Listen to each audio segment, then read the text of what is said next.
Yes, Cryptomeria. So we're just waiting on Pierre. I'm going to pull up my blog and have another cheese slice because I love these things. mm. Mm.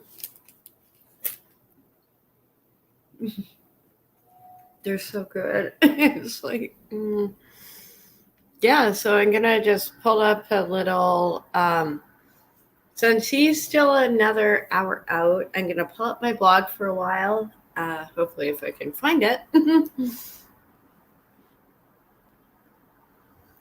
So if you're not familiar with me, I am... How is that not working? Hello, good to see you, Christian Carpenter.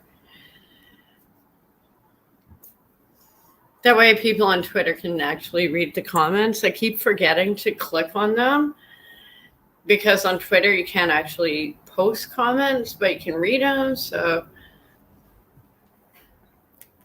I'm so blonde sometimes. I'm sorry.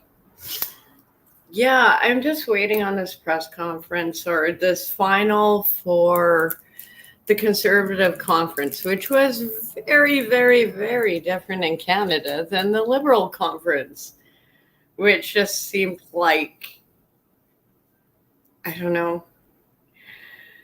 I don't know even how to describe it in polite words right off the bat on YouTube.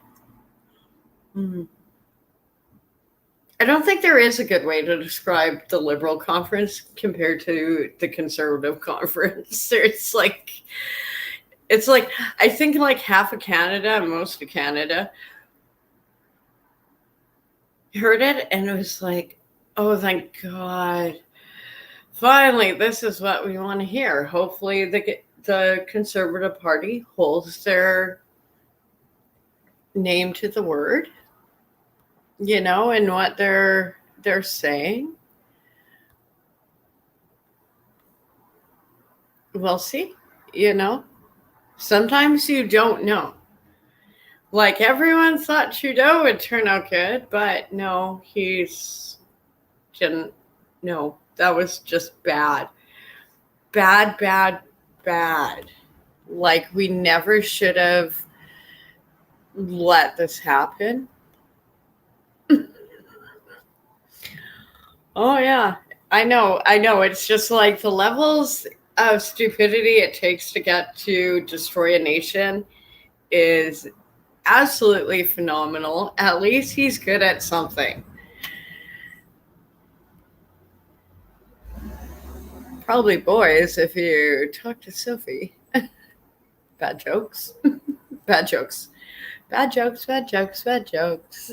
Sorry, I shouldn't do that.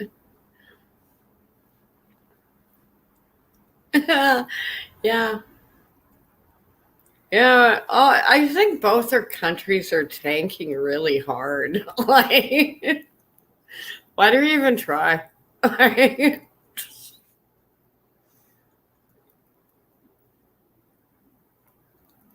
So some of the artwork, okay, this one's hilarious. And if you have been a first responder, you will understand exactly what he is saying.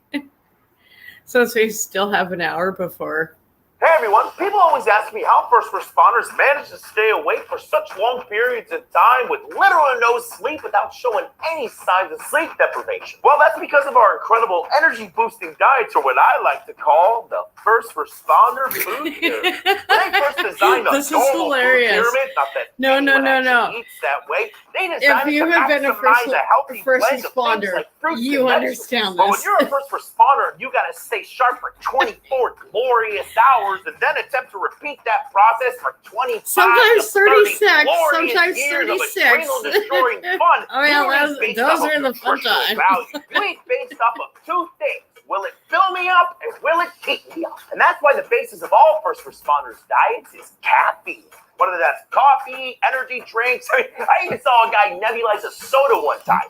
and he was still alive after. It was proven to me in that moment that even first responders' bodies are too stupid to give up. Caffeine keeps those brain cells and muscles happy and firing all day and night, no matter how much sleep insane. we get. It's now, insane how much we fruits pay. and veggies and other things rich in vitamin C and stuff, we get snacks. Because the only vitamin C we're getting is vitamin cookies, vitamin cakes, vitamin chips, and other general diabetes-causing yum-yum snacks that manage to make their way into our stations and vehicles no matter what we do. And if you work in EMS, this is most likely where you're eating from during your entire shift. Because when you're stuck in an ambulance for 18 straight hours, getting yoinked from hospital to hospital, a bag of chips and a candy bar is the only thing stopping you from living out your ultimate fantasy of finding out how flammable that boo-boo bus really is. Now, if you're lucky enough to get to eat full meals, then you've made it to the meat section of our food pyramid. Now, I say meat because meals aren't based off of oh my god, this is killing me. Together to make a dish. It's what kind of meat are we having? Can we add more meat on top of that meat?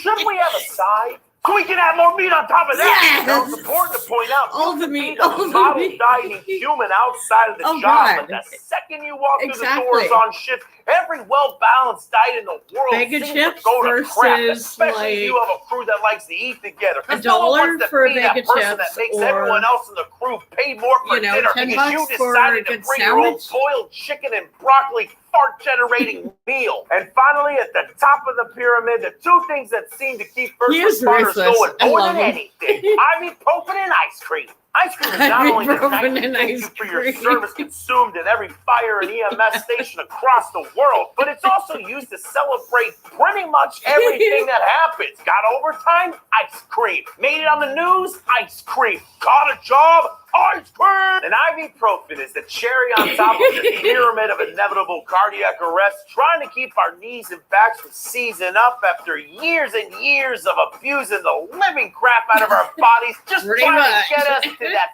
finish line of a pension or retirement, which none of us will live long enough to enjoy.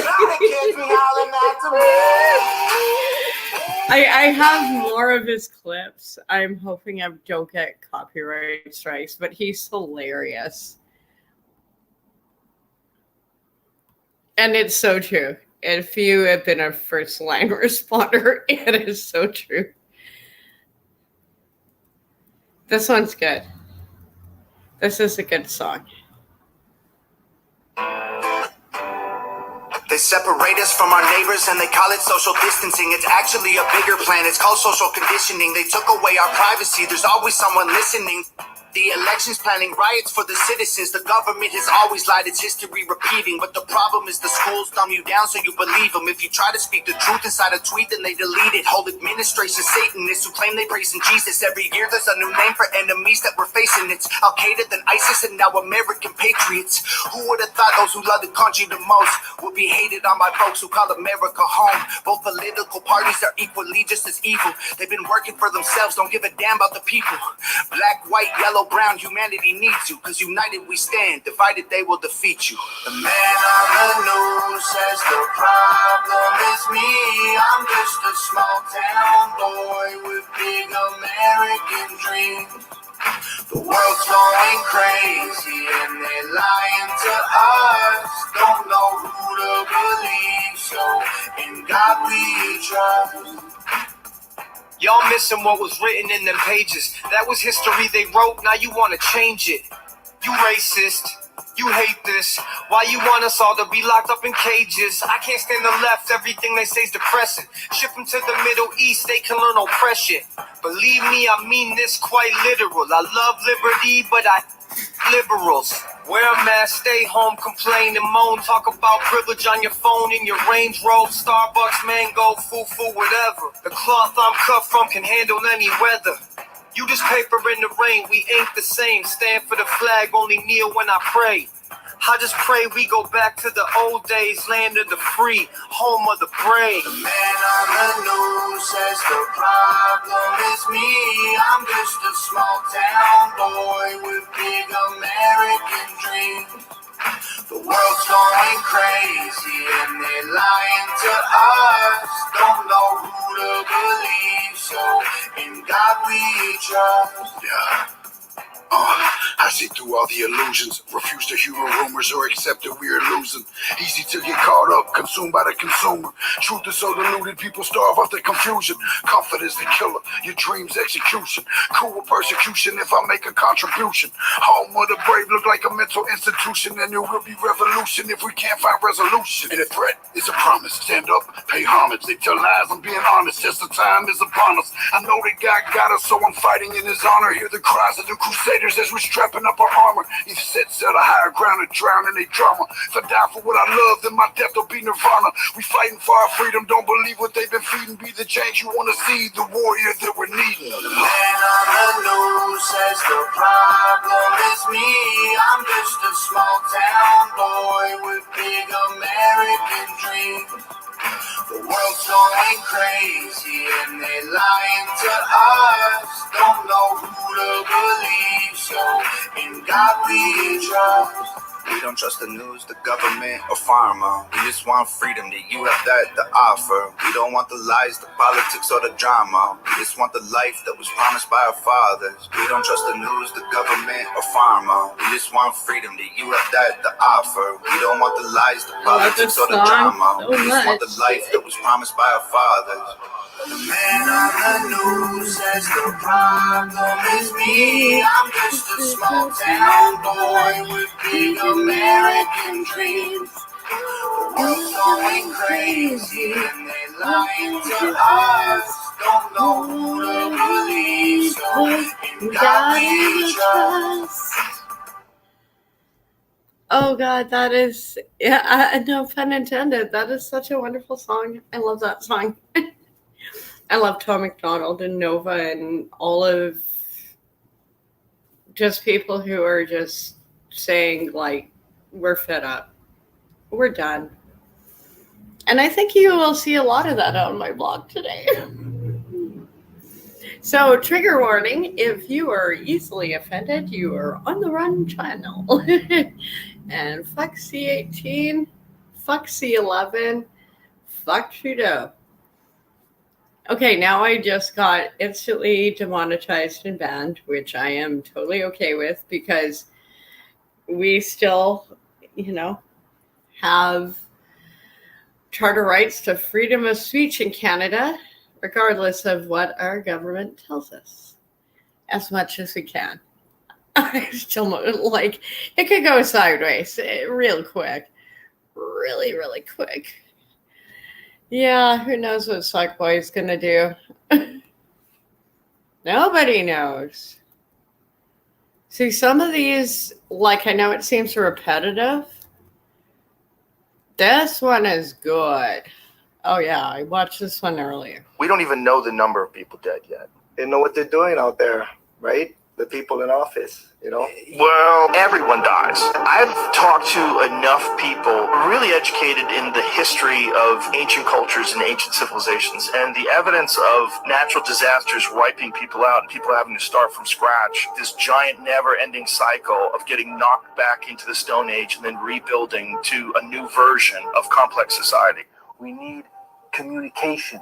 So if anybody knows Elon Musk, if Joe Rogan can tell his 5 billion people that listen to him every day, if you can use your platform to inform and give people the truth and to meet interesting people, guess what?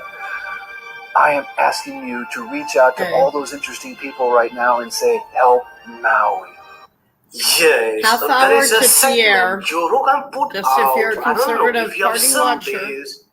The we're Gorgie is counting down. causing a lot of things happening in Maui, and what we have recently seen with Oprah and The Rock. He recently had this interview with Tulsi Gabbard. When I went through that video, I realized a lot. I want also have an exclusive look into this where I'll be reacting, sharing my thought. I know a lot of people often say they don't trust Tulsi Gabbard. This is nuts. But it is important we take an exclusive look into this video. Like, if you have not subscribed to there's this channel, a lot of please stuff endeavor in to Maui do that is and not if adding possible, up. why Same not with share this Kelowna. clip? Let's not even go on into there. after I don't want my a massive channel strike tragedy before I where you even begin. We don't even know the number of people dead yet. you have this massive area that's been burned to the ground. Yeah. And then he starts talking about taking it over for the state. Yeah, this That's is an disturbing. insane position to take. Yeah. It is. Post tragedy, wrong. when And people are suffering at their most, they can't Yeah. even believe it happened. Yeah. And then all of a sudden he's saying we're gonna take it for the state and make a memorial. How about give the fucking people their homes back? Exactly. You know, one of the things we went over yesterday, which is a crazy number, we were looking at the amount of money that was accidentally sent to Ukraine. Like they oversent $6 billion. And then I said, well, how much would it cost to rebuild every house in the Maui fire? And it's $5 billion something. Yeah. Like that's just like accidental money. But there's no talk of doing that. There's no talk of doing that. Is that interesting? The way, and it's happened 2 or 3 times now where the Pentagon has said, "Oh, we miscalculated how much money we had set aside for Ukraine, so we have an extra $4 billion to send now that we didn't know we had." And this has happened a few times. Secretary of State Tony Blinken went to Kiev yesterday, promising, "Hey, we're going to give you another $1 billion now." And this is the thing: when I was out there in Maui, person after person was like, "Tulsi, tell me what would happen if we started to call ourselves Ukraine. You think they would give us some money then to take care of our families, to fix our roofs, that have been torn up by the hurricane winds that came through, to make sure we have clean water to drink? You think they might pay attention to us then?" And then FEMA comes out, the FEMA director comes out and does this press conference. I think it was at the White House. And she says, someone said, "Well, what are you doing for Maui?" She's like, "Oh, we're giving a one-time $700 payment to everybody who's been impacted by the wildfire." A one-time $700 payment. It's insane. Hawaii has the highest cost of living in the entire country. The entire country. And how freaking insulting is it to have the lead disaster response administrator from the Biden administration stand there and proudly say, "Hey, we're giving everybody one $700 payment." It's insane.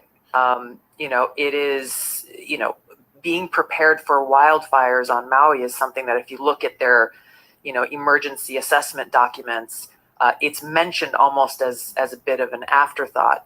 Maui fire has been vastly undermanned and under-resourced for. Yes, some people might not understand what is going on. Tulsi Gabbard visited this area, Maui, with a lot of things. I think I will do a full segment. You can see exactly what I'm saying. Such a good channel. She went there, all the saw links. the Sure. situation Let me just give me before a second. Biden. I'll put up the link to So all sitting the with Joe clips Rogan I'm to actually showing. express herself on what is happening, just the truth.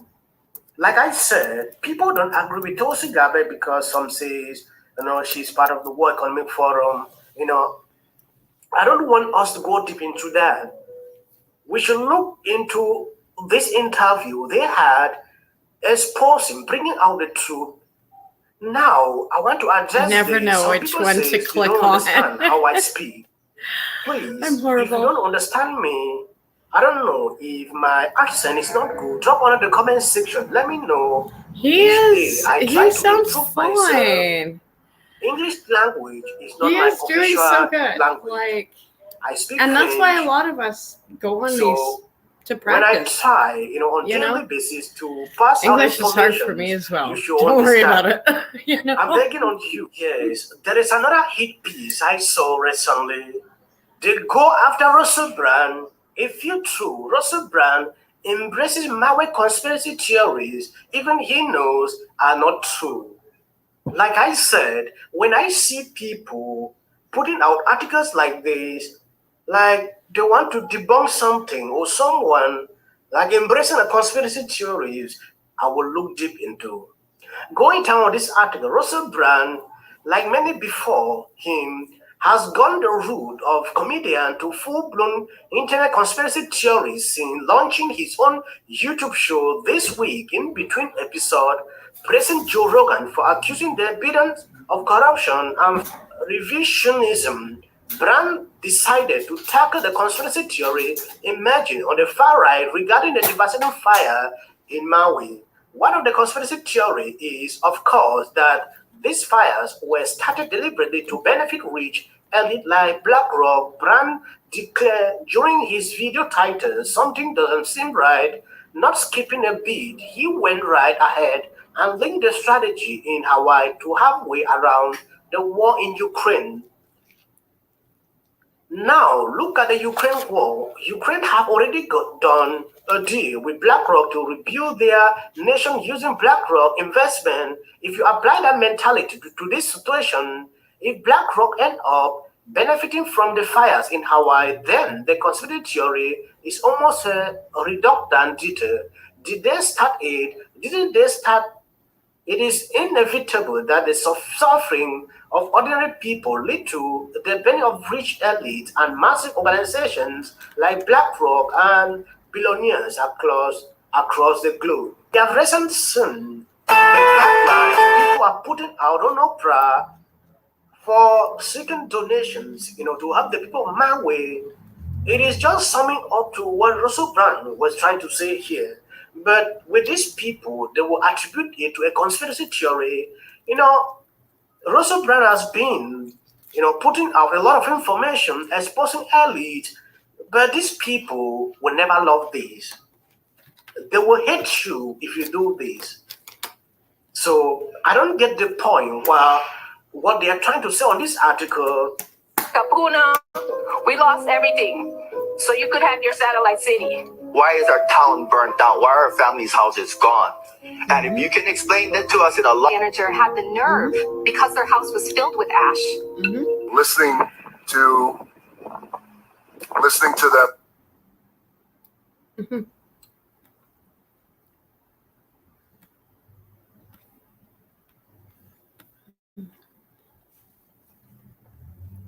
Sorry, sandwich time. Yeah, it was just so slow uploading everything today just to even make that little clip I did. This is amazing. I cannot actually believe CTV put this out. We're going to start from the beginning. And I might get copyright strike for this. We will see. But this is amazing. This is what Canadians want to hear. This is what we want to hear. Je crois que vous connaissez la réponse aux questions maintenant. Bienvenue au congrès du gros bon sens. Qui est prêt à abolir la taxe? Qui est prêt pour le logement abordable? Qui est prêt à ramener le gros bon sens? And just in case you didn't get that in French, who's ready to abolish the carbon tax? Who is ready for affordable housing? Who is ready to bring back common sense? Yay! We are. Canadians Everyone are is. So Let's stop the stupidity. Listen, we are truly honored to have been asked to speak to you tonight at this exciting gathering of freedom-loving Canadians from every corner of our great country. How wonderful to be here in beautiful Quebec City. It is home to the earliest known French settlement in North America, established in 1541 by explorer Jacques Cartier. The Quebec Conference on Canadian Confederation was held here in 1864. Mon régiment, le 12e régiment blindé du Canada, est ici au Québec. La ville de Québec est la maison mère du Royal 22e régiment, dont l'héritage découle des honneurs de bataille de la guerre de 1812, en plus des deux guerres mondiales, naturellement, de la Corée et de l'Afghanistan, et plusieurs missions de paix. Ces membres du Royal 22e régiment se sont vus décerner 3 croix de Victoria, la plus haute décoration de bravoure qui existe. Le service du 22e et du 12e à travers l'histoire de notre pays n'est plus en question. This is history that must be celebrated, not apologized for, nor canceled. And here we are in the home of these proud regiments. Alors, pour les 12e, Adsum, pour les 22, je me souviens. So, what an exciting few days we've got ahead of us. Getting to Good know to each see you, other love. as Good to delegates, see you. making policy, Yeah, I'm just waiting proudly for sharing our Pierre. inherently We're conservative gonna. values and planning our amazing future. You drive safe. We are going to Have a let good commute Canadians and know who we are, hope you had a good day at what we work. stand for, and shine the spotlight on our leader and the next Canadian Prime Minister, Monsieur Pierre Poilievre.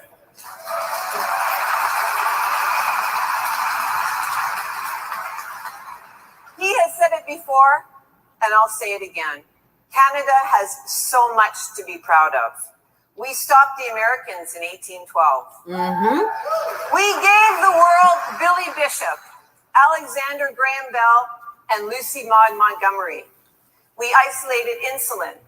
We invented the zipper and the snowblower.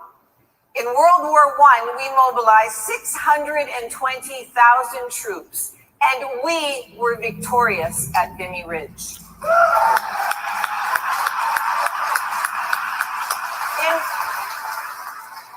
In World War II, we were No brave enough worries. to land at Dieppe. I'll be We live for a secured our while. beach on D-Day. This speech Canada's could be Elsie a bit. McGill was the world's first female aeronautical engineer. Our Queen of the Hurricanes oversaw the construction of 1,400 fighter aircraft in Thunder Bay during World War II. Yeah. We became the world's peacekeepers, with 80,000 of us serving during the Cold War. We beat the Russians on their ice in 1972. Yeah, we did. Not so much in 87. And a young man named Terry Fox continues to inspire us all with his unparalleled courage and phenomenon.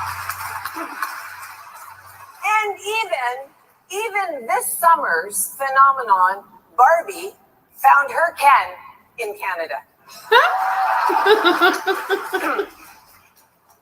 We gave the world a Canadarm in space. We won a World Series. And when the world changed again in 9/11, we stepped up with our allies and we served with distinction in Afghanistan. We were great.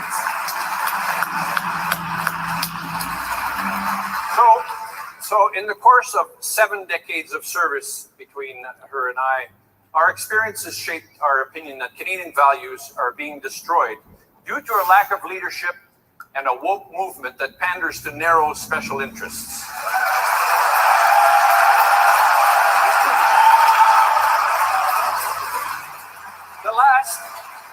The last 8 years have seen Canada falter. Our country's been led by our government that has been focused on virtue signaling, apologizing for who we are and how we came to be, erasing our history, and hurting and dividing its citizens. Canada has lost its place on the world stage, and more tragically, in the hearts of everyday Canadians. Nous sommes gouvernés par un gouvernement qui divise au lieu d'unir. Un gouvernement qui utilise des politiques qui ne satisfassent qu'une minorité au lieu de la majorité. Et un gouvernement qui ne cherche pas de vraies solutions, mais qui dépense notre argent sans penser à l'avenir. Ça n'a pas de sens. The current Prime Minister leads by example with his sense of entitlement, complete lack of personal responsibility, and his innate ability to see endless flaws in everyone else but none in himself.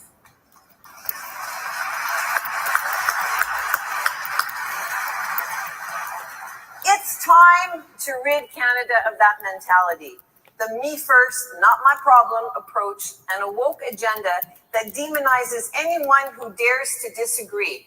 If you are not woke, you are labeled a far-right extremist, a fringe radical, and somehow not Canadian. Where is the common sense in that?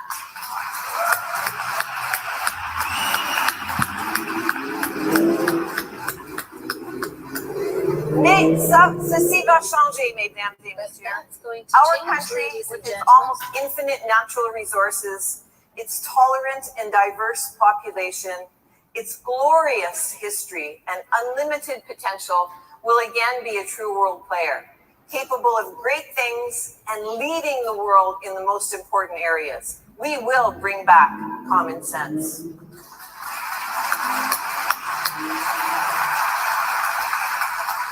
Meekly going along with this government, letting it carry on regardless of its lack of vision, and simply acquiescing to whatever underwhelming proposal is brought forth can no longer be tolerated. We need passion. We need involvement by ordinary Canadians. We need to be heard. We need to vote. We need to make Canadians believe again. We need to make Canadians realize the potential we hold. And we need to harness this potential and use it to help Canadians prosper and to help other nations prosper.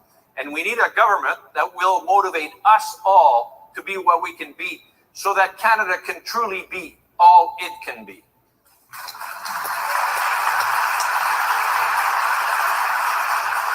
Le Canada possède d'importantes ressources naturelles, de l'eau fraîche, de la puissance énergétique de toutes sortes, des minéraux rares et des terres agricoles et forêts presque infinies.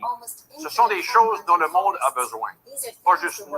Au lieu d'ignorer les désirs de nos alliés pour du gaz naturel et de dire qu'il n'y a pas de vrai business case pour exporter ce gaz, notre pays pourrait aider les autres à devenir plus verts et à cesser de brûler du charbon. Pour ce faire, nous devons appuyer notre industrie énergétique, ce que ce gouvernement ne semble pas comprendre.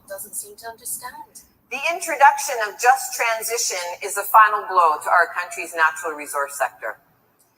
There is a positive role that Canada could and should play in the energy industry, rather than the virtue signaling in which it's currently engaged. And then, adding insult to injury, a carbon tax is strangling Canadians from coast to coast. The Deputy Prime Minister might be able to ride her bicycle across Toronto to high-end food emporia, but many Canadians are wondering if they can afford to drive to the grocery store to buy their families the food that they can barely manage to pay for. Et au fait,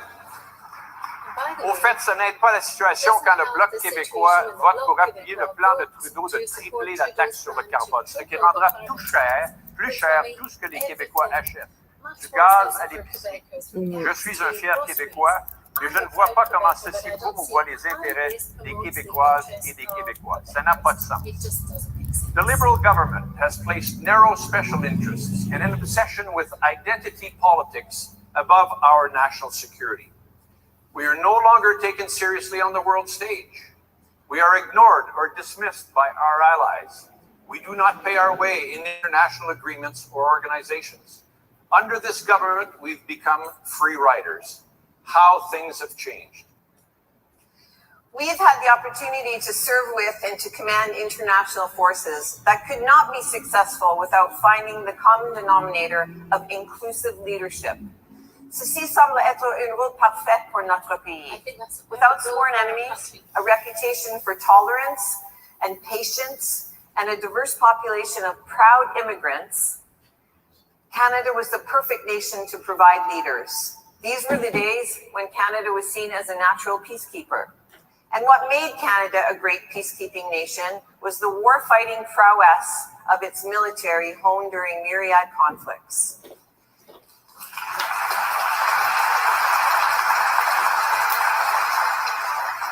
Nations look to us to work together for a common good, with no fear that we were armed with our own political agenda. We were brilliant at this, and Canada was respected. Today, Canada is being told to sit at the kids' table by the editorial. Pretty much. Oh, yeah. We were excoriated by a U.S. senator for Nobody not pulling takes our us weight in seriously NORAD. anymore.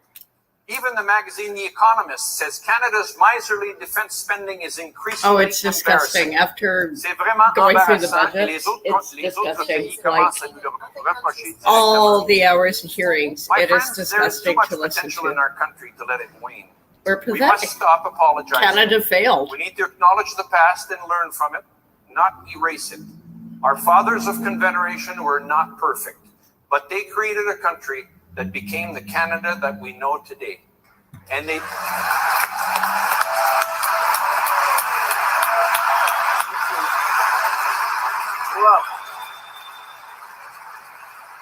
And they did that without a bloody civil war through the values that conservatives embody: common sense, freedom, security, hard work, personal and fiscal responsibility, family, tolerance, free markets, and a government that lives within its means. Our proud history is filled with examples of ordinary Canadians, whether civilian or military, with extraordinary courage, stepping up and fighting for justice and freedom around the globe. Those troops are still there, and they need our help. Our armed forces have been so neglected, so degraded, that even the liberals and the left-leaning academics and media have noticed. They need more than new dress codes. They need personnel, equipment, training, and a commitment from the Government of Canada that it will uphold its end of the moral contract. They are willing to make the ultimate sacrifice for us, and the least we can do is provide them with the tools they need to fight and Not protect just our get freedom. shuffled in like a number. If people from the Pathetic Pub want to know why I'm, a little sensitive about that exam, here's why. And that's something little prankster assholes will never understand. They will never understand what is happening up here. Because they just don't care. Respect, They're and spoiled little embrace brats, the differences of this basically. vast country. A prime minister who will make a policy that makes us all better and all better off. One who will bring us together with his vision and ensure there is a place for every Canadian on his team. A prime minister for all Canadians who will unite us by making us see that we count, that every Canadian counts, no matter who they voted for. If Canadians feel strongly about something, a prime minister should listen, not attack and insult them.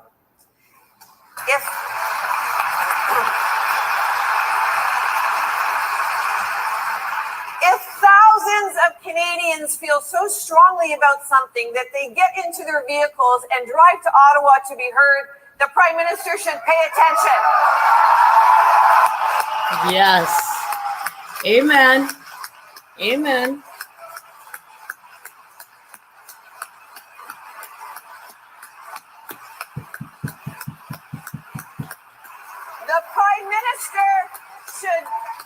The prime minister should pay attention. He should pay attention and not run away at the sight of a bouncy castle. I know Canadians the bouncy castles. Better than Can we? that.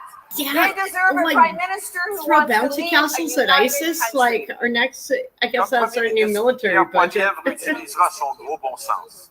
Il va laisser les provinces la liberté de voter les lois qu'elles veulent.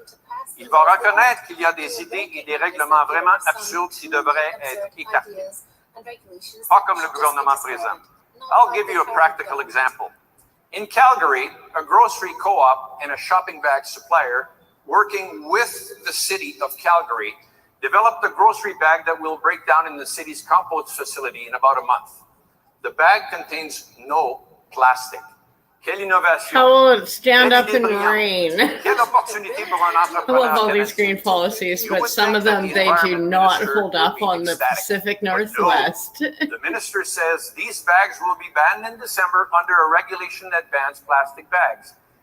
Even though these bags contain no Have plastic. no plastic. Instead of They're banned. exercising common sense and supporting a local business, the minister has said, we won't change the regulation for one company.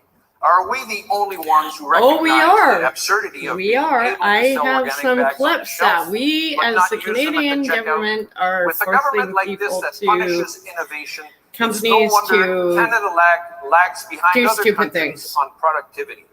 Voilà une des raisons pourquoi la productivité We du used to be Canada est en frontline in baisse. manufacturing.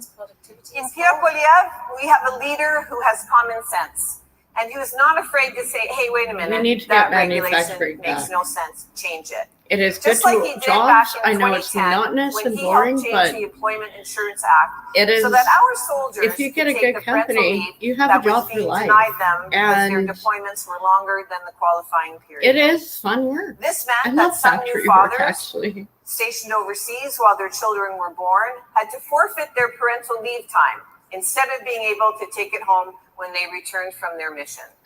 Nice, eh? Mayor Polyev heard about this nonsensical regulation from a soldier he met while knocking on doors. How long do we have? And he listened to that Counting soldier. down. And he Got pushed 5 to amend minutes. the regulation, and it has made a huge I'm gonna have to like difference stop to this hundreds one. of our troops and their families. And thank you, This CTV, is the for sort of common hopefully not sense leadership. pulling this. But this is from CPAC. Like, This is the I sort mean, of common they're sense stealing leadership footage that's from missing today. other Ceci est le companies. genre de leadership du bon And even bon though sens. this is CTV, it's like, Our party and our leader are ready to I think they're change Canada sucking up and because they for the know better and to bring the it home. change is coming We and must they don't stand want to get united and not defunded. apologize for being conservatives No, and having please don't conservative strike values me. and Please principles. don't strike me. Les valeurs conservatrices sont de bonnes valeurs. Ils sont It's always appréciées fun par on les Québécois et les YouTube. Canadiens. Canadian content. See, I'm doing Canadian content. Des valeurs comme I la should get, liberté like, dans tous ses you know, aspects. I should get goodie bags and stuff. Like, Liberté de you choix, should be like, hey, I'm promoting your shit ass channel. qui vient avec une responsabilité. Who else wants to promote Canadian media? And like, you guys are La assholes. responsabilité fiscale, adhérence à la loi et l'ordre, la fierté nationale et la sécurité. Let's be proud of the flag that our soldiers wear on their uniform.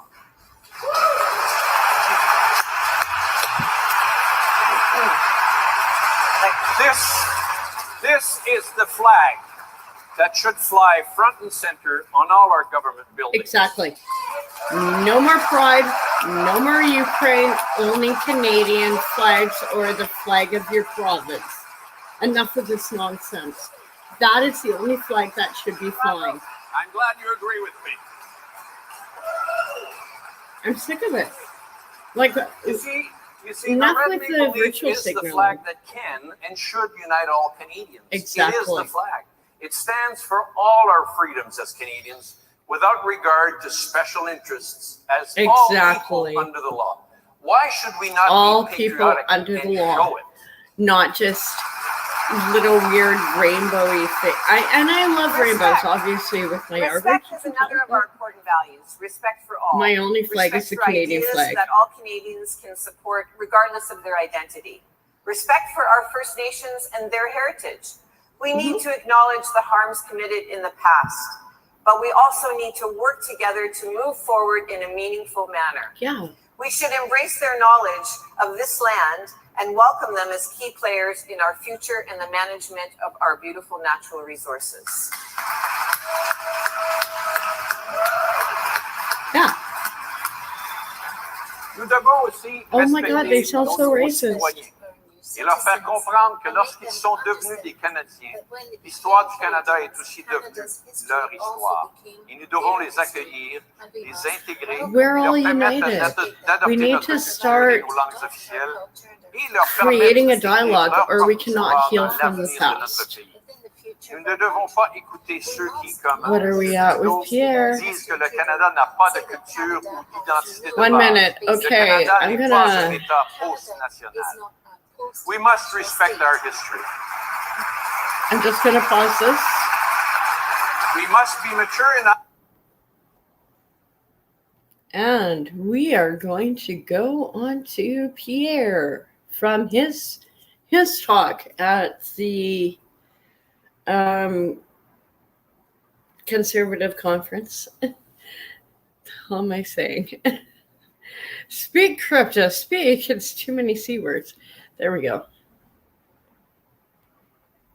Any second now.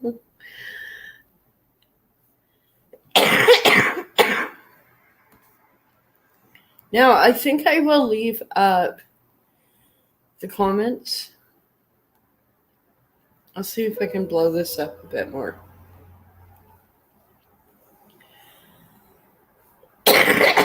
Sorry, that was really good joint.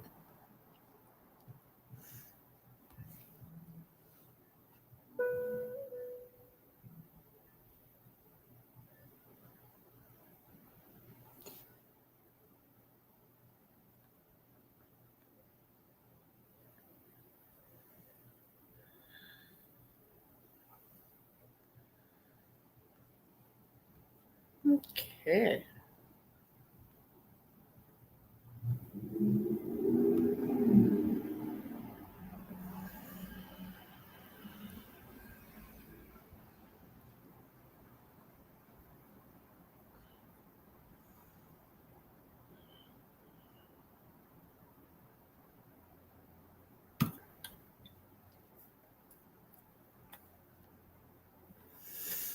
So this is going to be interesting. I really want to go back, and I still have more clips. So even after this, I'm going to have more stuff coming up. It'll be good. Trust me. They'll love it.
Still even running. Okay, we're just waiting. Almost happening, folks. Almost happening. Coming down to the wire. They're probably looking for a power cord like I usually do.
Are you kidding me? So now it's 3 p.m.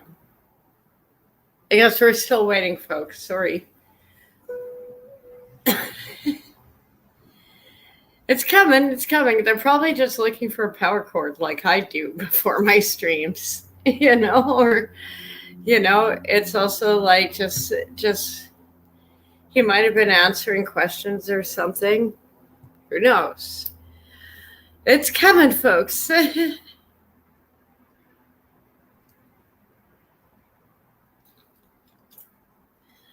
Sure, it's coming. In the meantime, we're going to go on to one I made the other day. I did do one today. I need to find it. This one.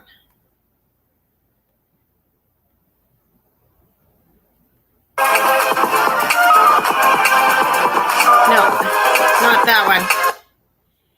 Let's see. Come on. I need to put it on dark. Yeah. There we go. Dark theme. Oh, that's so much better.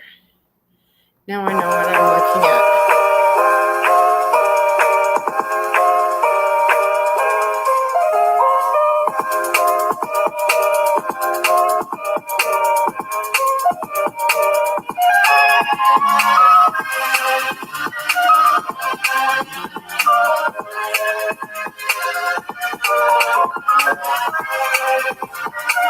I'm watching for them. Don't worry.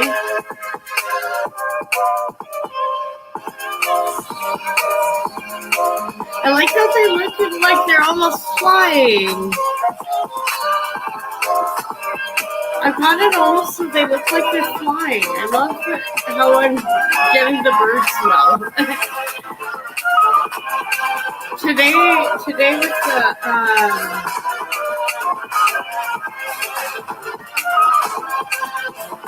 parrots, keep wanting to say peacocks. I should do a peacock theme. That should be tomorrow's theme. Peacocks. See if I can animate peacock birds. Okay. Yeah, enough. Okay. Let's check out my history.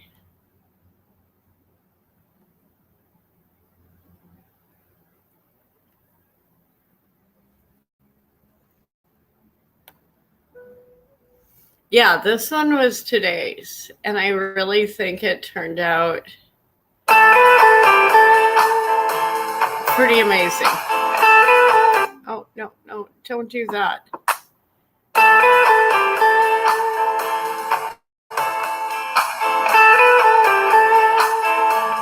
Here, let's just pull it up. It'll play a few times. We're still waiting up here.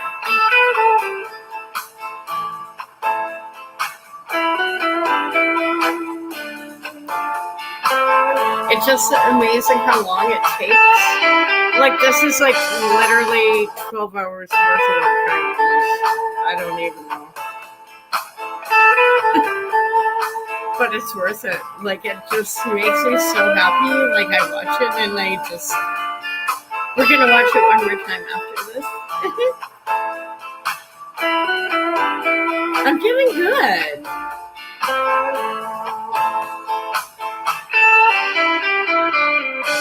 I need to organize the photos a bit better, but I think I'm getting close. And it's insane how many photos you need to do, like, that first sequence, just for the amount of, and even the peacocks, or the parrots. It's like, that's almost, this little clip is almost like 200 images. It really takes that much for animation.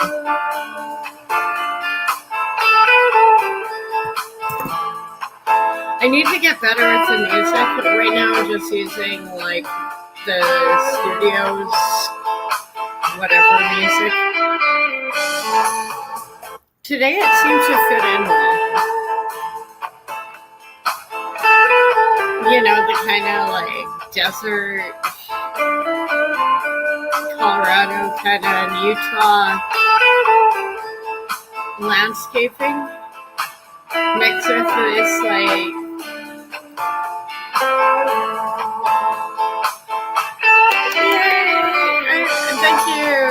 thank you. Sorry, I've wanted to do animation like this all my life, and so I know some of these videos seem silly or cheesy, but at least I'm trying. And I've always wanted to do this like my whole life. Hopefully, come on, Pierre. He's still waiting. Still waiting. We're just gonna pull it up. I need a cigarette. Especially after seeing my artwork. I'm so excited about being able to do that. Like, I never imagined in my life I would be able to make an animation like that, you know, and I've made several now. I'm trying to make like at least practice one a day just so I get better and better and better. Practice makes perfect.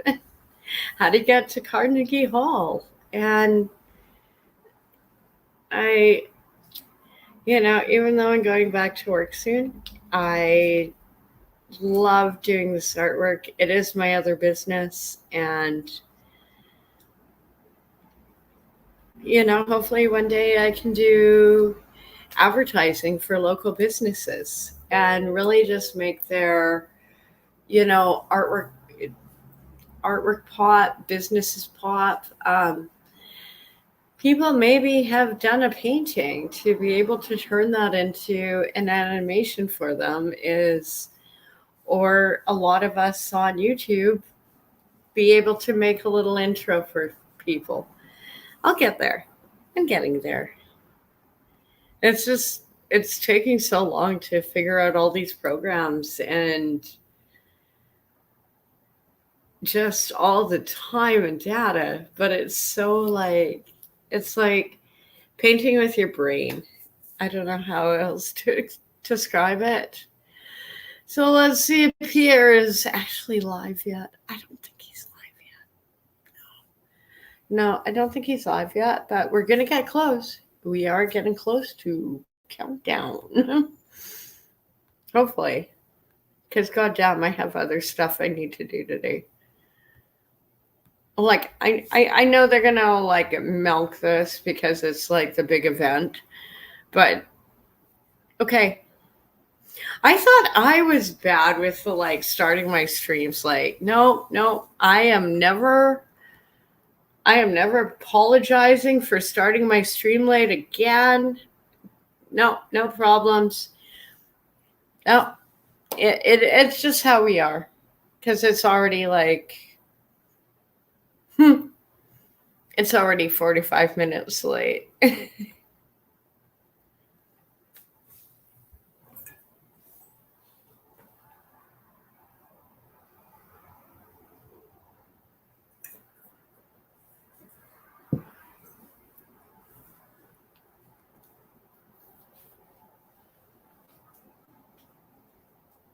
Oh my God, that's just boring.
Are you kidding me?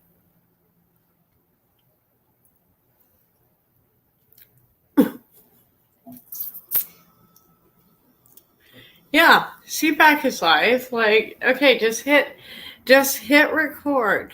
Just start it. Okay, I might. Fuck, I hate CPAC.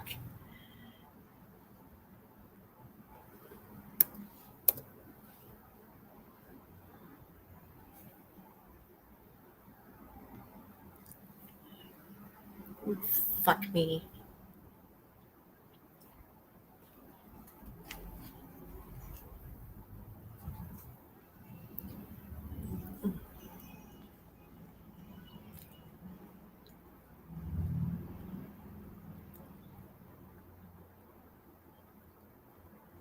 Yeah, CPAC and CTV are live. You get it in gear. Get it in gear. I know. I have faith in you.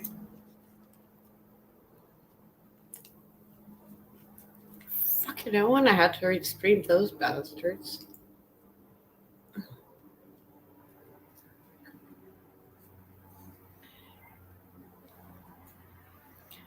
I think their tech department just forgot to like hit record or live or.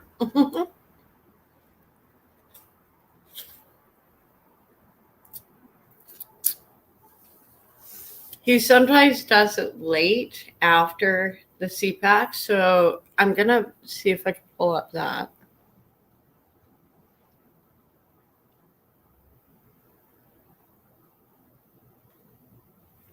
Let's see.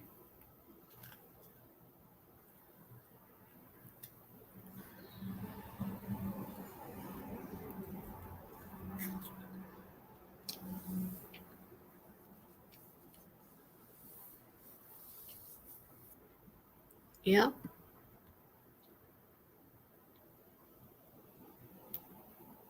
We'll see how this goes. I'm not optimistic about this.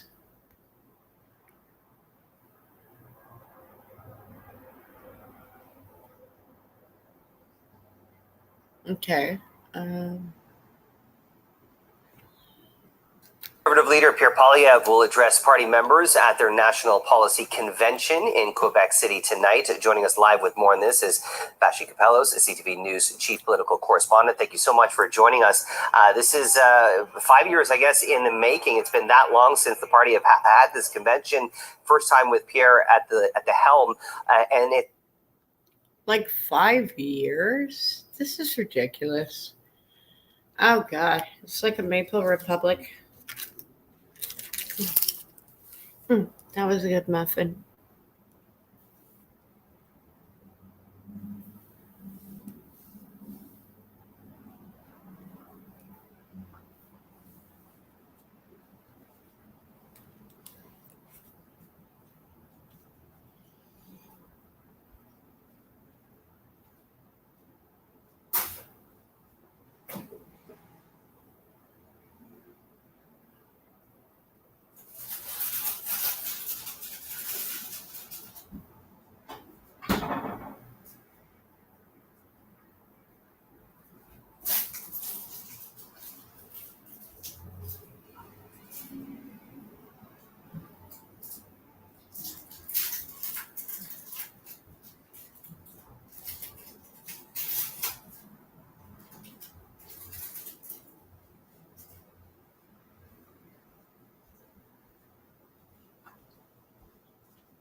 Let me just find this, because this is going to bug me.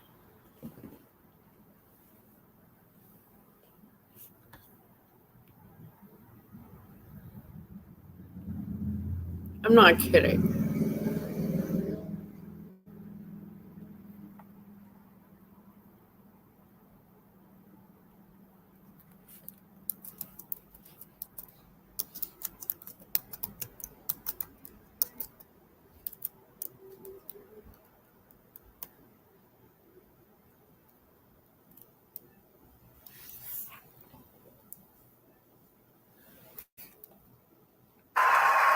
Yay!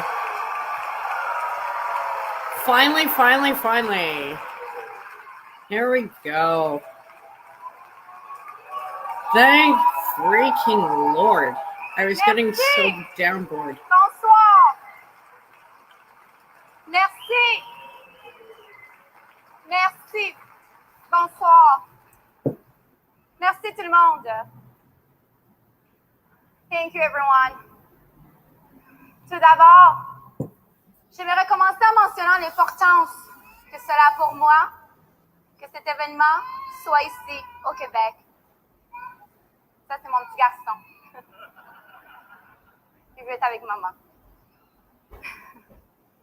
Il y a presque un an, jour pour jour, je me retrouvais sur une scène similaire à présenter mon mari en tant que nouveau chef du Parti conservateur.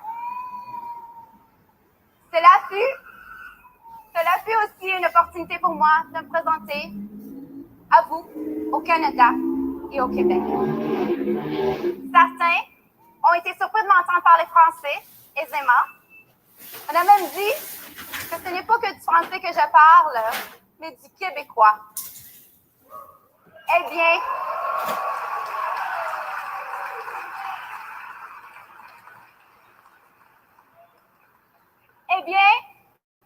c'est bel et bien le québécois que je parle, car je me souviens que c'est le Québec qui a accueilli ma famille et moi quand nous avons immigré au Canada. Je me souviens que c'est au Québec que j'ai grandi, où je me suis épanouie. Je me souviens que c'est la culture québécoise que nous avons d'abord adoptée. J'ai grandi en écoutant des groupes de musique, télécoumé, des colloques, dogmatiques, et des émissions de télévision telles La Petite Vie, Watatata, Un gars, une fille, et j'en passe. Je me souviens que c'est le Québec qui est devenu mon chez-moi grâce aux Québécois qui nous ont accueillis et qui m'ont fait sentir ici, chez moi, sans différence.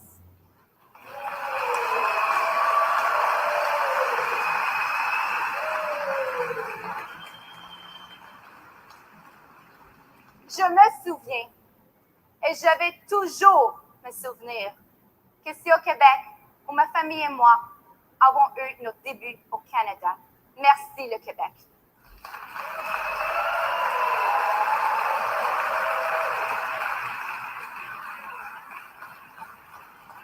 I'm very happy to be here in Quebec. Quebec welcomed my family and I when we immigrated to Canada. And I'm thankful for the warm welcome and the opportunities we had. Almost 1 year ago, I found myself on a similar stage, introducing my husband as our new leader.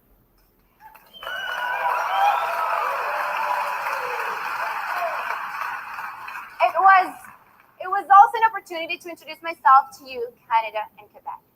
An immigrant woman raised in a working class neighborhood of Montreal, Quebec. Introducing an Albertan who speaks French and who represents an Ontario riding and who was adopted by 2 school teachers with an intriguing last name that almost no one has ever heard before. And let's be honest, that many still don't know how to pronounce. Une femme immigrante, élevée dans un quartier ouvrier de l'Est de Montréal.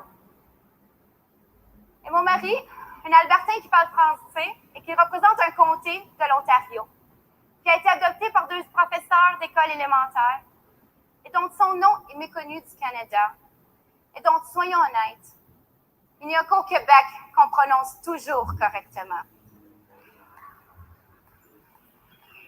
It's true.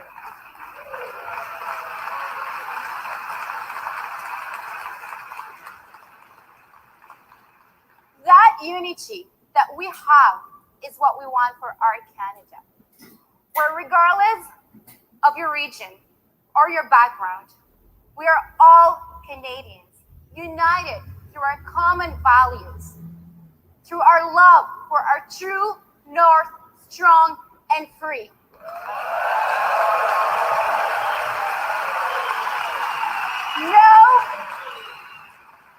No more hyphenated Canadian.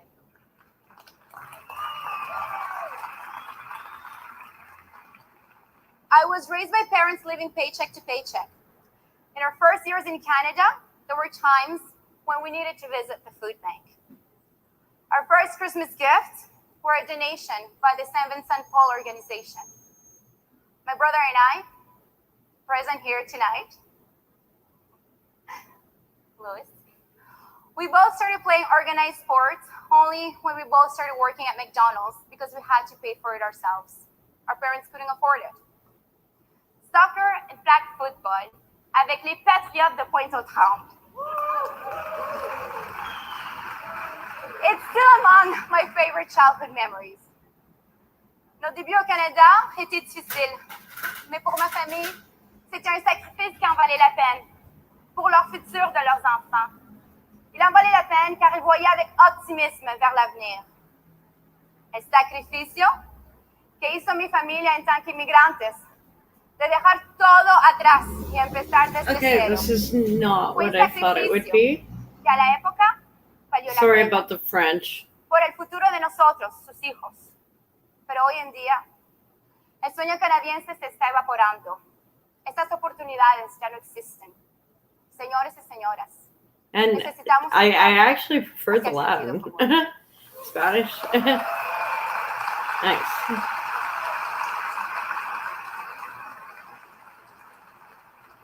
So, unfortunately, today all the hope is drifting for almost all Canadians. Malheureusement, cet optimisme vers l'avenir n'existe plus pour la majorité des Canadiens. That is exactly what my husband and I have been hearing more and more from everyday This people is around. incredible. You and I Like, recently crisscrossed the country to hear people's stories directly from to them. put her Ces histoires sont remplies de souffrance. like Et oui, parfois, as a front reste du like souffrance introduction et accompagnée avec is very, very clever When marketing. people are in distress and hopeless is when leadership And is she most is just necessary. gorgeous, and It is they when are we like must power show couple. up directly I wish I had to a look at them in the eye. one day a relationship and to hear like them out. that.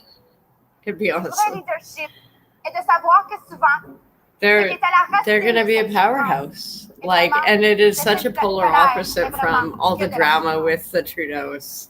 it won't always be a pretty situation. Like, they are just solid, wholesome, humble, But when someone shows and you meanwhile the Trudeaus are like it is not the time this like to turn train your wreck back on of them. Or social to call them names. virtue and wealth.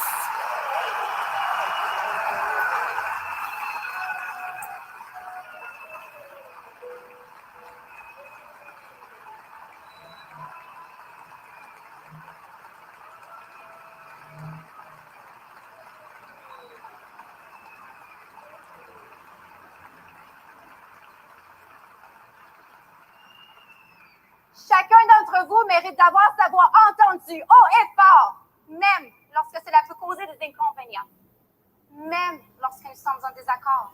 Damn, she speaks French so damn good. Non, vous ne devrez pas rester silencieux. I'm jelly. I'm jelly. During our journey crisscrossing the country, I was there. Not just as Pierre's wife. I was there as the mother of 2 young children. I was there as a sister to 5 incredible siblings. I was there This is as the daughter killing it. of a hardworking immigrant. This is just killing it. Like, your heart out, Trudeaus. Suck it, bitches. Like, this is winning it. This is nailing it. And I was there as a patriotic Canadian who cares. Yeah. J'ai fortement ressenti toutes les histoires que les gens Nailing it. partageaient. Like, she is a powerhouse. Northern Ontario, who initially showed up with anger, but quickly showed her pain as she shared with me how she just lost her two sons, her only children, to a drug overdose.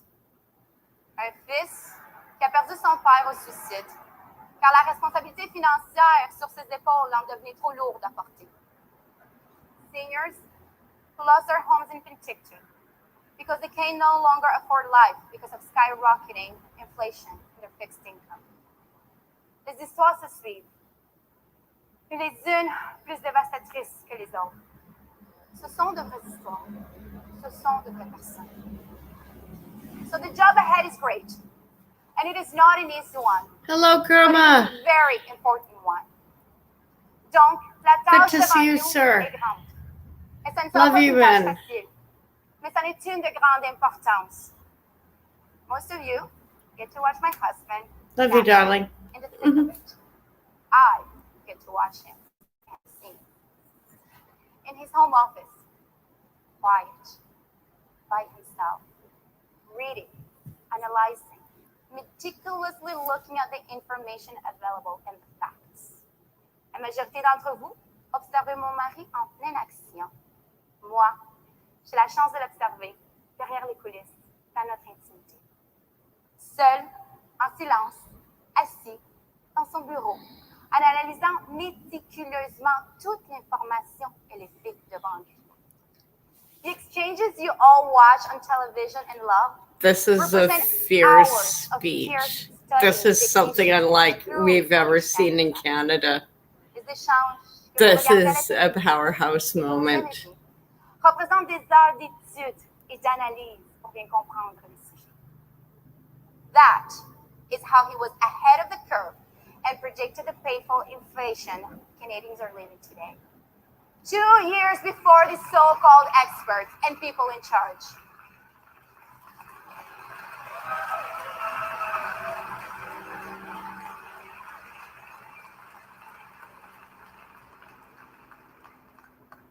C'est ainsi qu'il était bien en avance de tout le monde lorsqu'il a prévu l'inflation dévastatrice qu'on vit aujourd'hui. Il l'a prévu 2 ans avant même que les supposés expirent.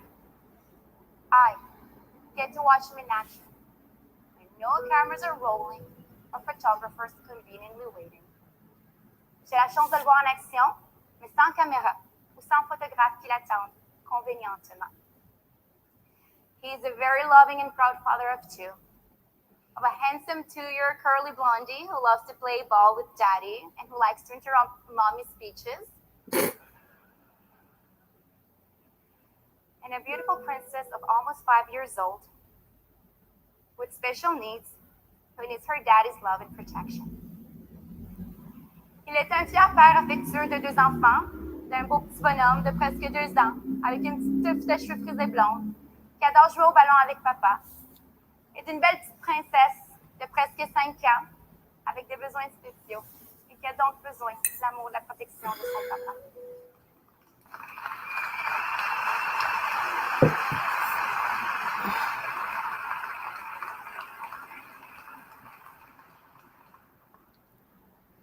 Embarking on this journey is not an easy task, and it requires great sacrifice for us, for our family. Being away from our babies has not been easy. So let me tell you that we would not be doing this if we didn't believe that this is a necessary fight to take on for our children.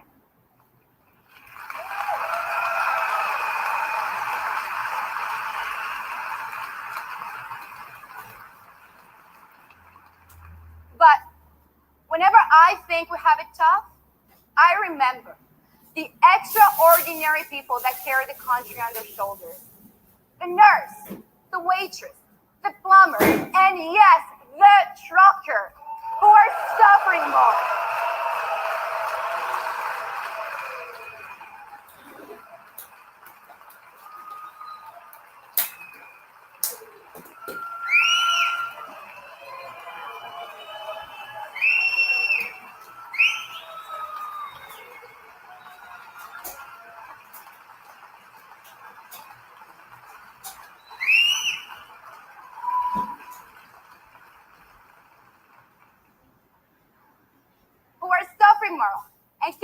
afford a roof over their heads and food on the table and gas in their tanks. S'embarquer dans cette aventure n'est pas une tâche facile, mais c'en est une remplie de sacrifices. Pour nous, pour notre famille, ce n'est pas facile d'être loin de nos enfants. Alors, laissez-moi vous dire que nous ne ferions pas ceci si nous ne pensions pas que cette bataille est nécessaire pour leur futur de nos enfants. Mais, quand je pense à ces difficultés, je me souviens des gens extraordinaires qui portent notre pays sur leurs épaules. L'infirmière, la serveuse, le plombier, et oui, le camionneur qui souffre. Basically, she said we're extraordinary and we are the champions of Canada. Qui souffrent encore plus que nous et qui n'arrivent pas à payer la vie d'aujourd'hui et d'avoir un toit sur les épaules, la nourriture sur la table et du gaz dans la tête. So, ladies and gentlemen, mesdames et messieurs, it is my pleasure to share with you my husband, mon mari, and notre prochain ministre du Canada, Pierre Poilievre. Wow, this is like historical.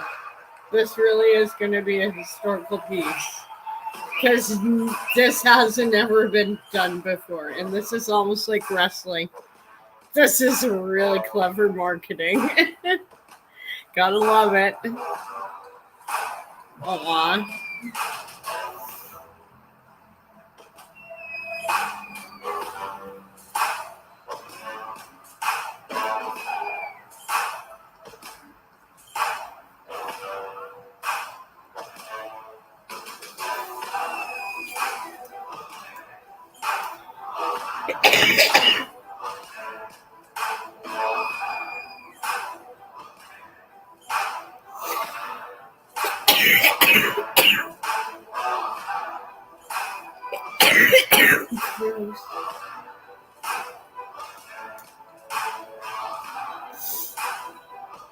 Sorry, just my vape pen was clogged.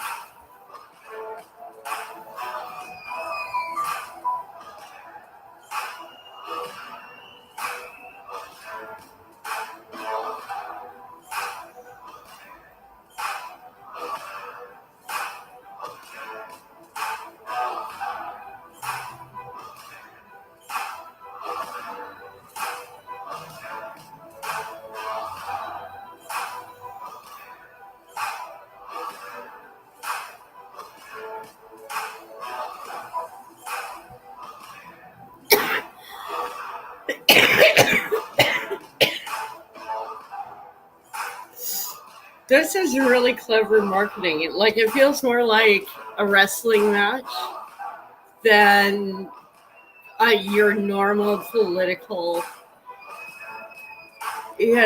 conference. And I think that's going to actually draw people into. I mean, I agree with everything his wife said. She is a force, and it's going to be interesting to see what he brings. If he's just going to be regurgitating some of his old campaign slogans, or if he's going to be doing, because his wife already did like a ballpark. He could literally go out there and just wave and be like, "Hi, vote for me," and walk off. And he already won. She nailed it. Like, power couple. Like, this is and they're just sweet and humble. They're not flaunting anything like the Trudeaus. This is like a breath of fresh air for Canadians. You see, aww. And they're so cute. Wow. Aww. It's so Merci sweet. beaucoup, Anna. Oh, bring it home.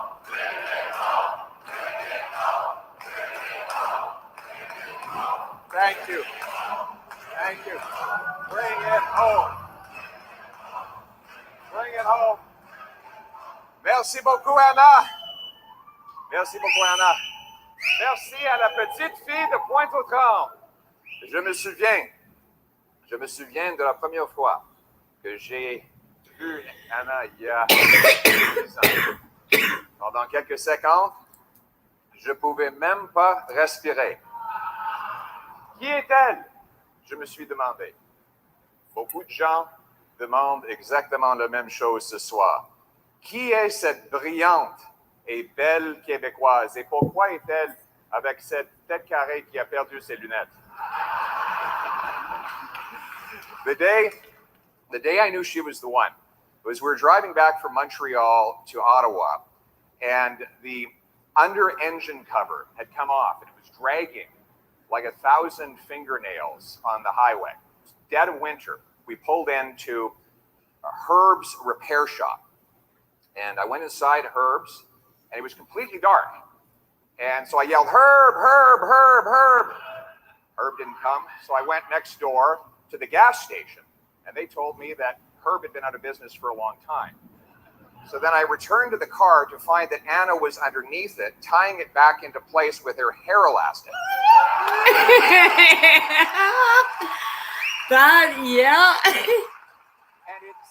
And it stayed in place all the way to the mechanic shop in Ottawa, where they told us we could just leave it that way because she had tied it so strongly. That was when I realized that I was That's a dating keeper. MacGyver. That's a keeper. Yeah. Yeah. But isn't that common sense? Common sense problem solving. La magie d'Anna, c'est la magie du Québec et du Canada. Parce que ce n'est qu'ici que son histoire est possible. Because it is only in this country that a Venezuelan refugee and the adopted son of school teachers could stand on the stage, the leading stage of Canada's oldest and biggest political party. Only here could that happen.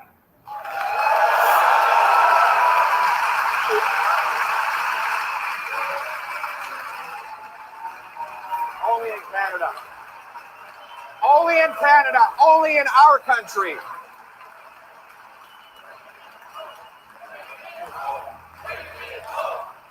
Bring it home is right. Thank you. And I want to thank my own parents. It's because they made the decision to adopt me and work hard in front of a classroom that I now stand proudly in front of this room. Thank you so much, Mom. Thank you to my mother.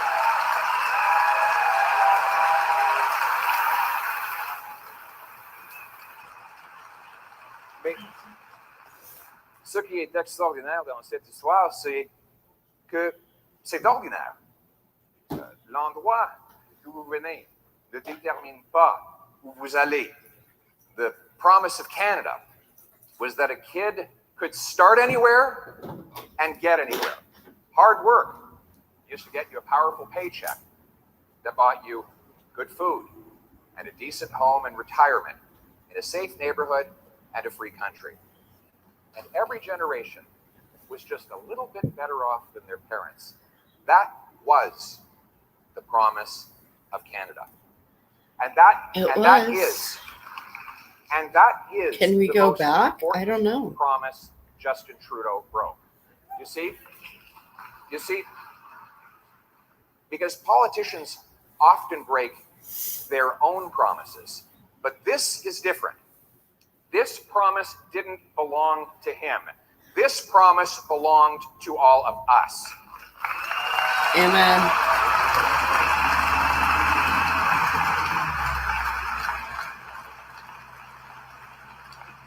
But my friends, it is a promise that Canada kept for me, and it is a promise that I will restore for all of Canada after the next election.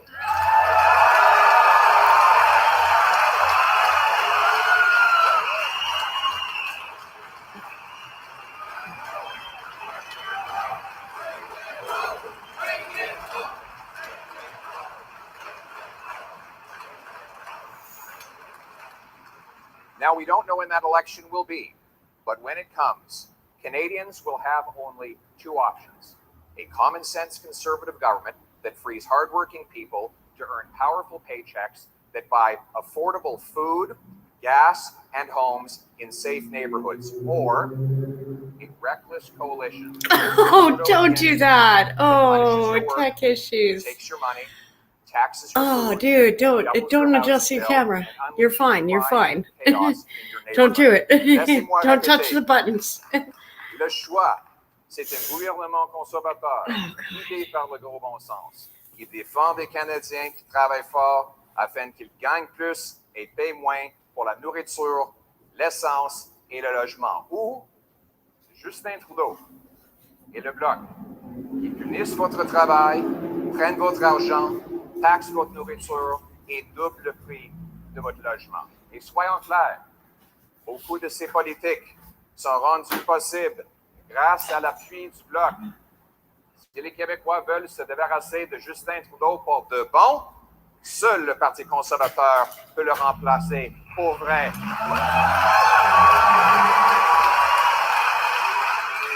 C'est vrai. Pour vrai.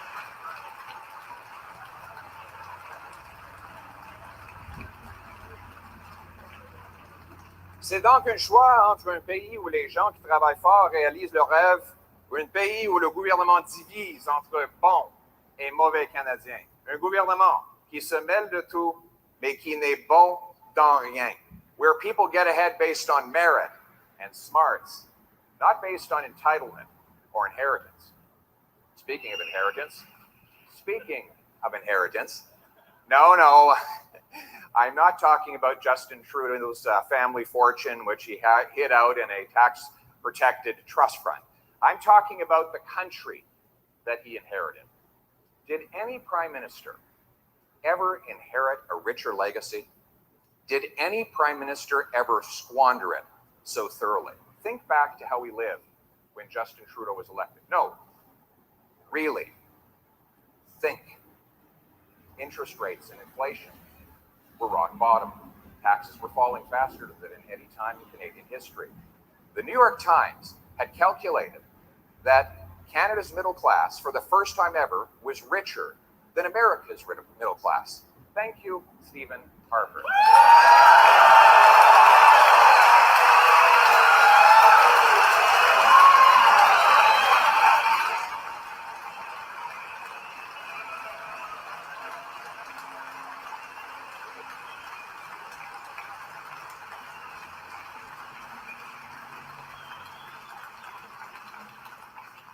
The budget was balanced. Thank you again, Stephen Harper.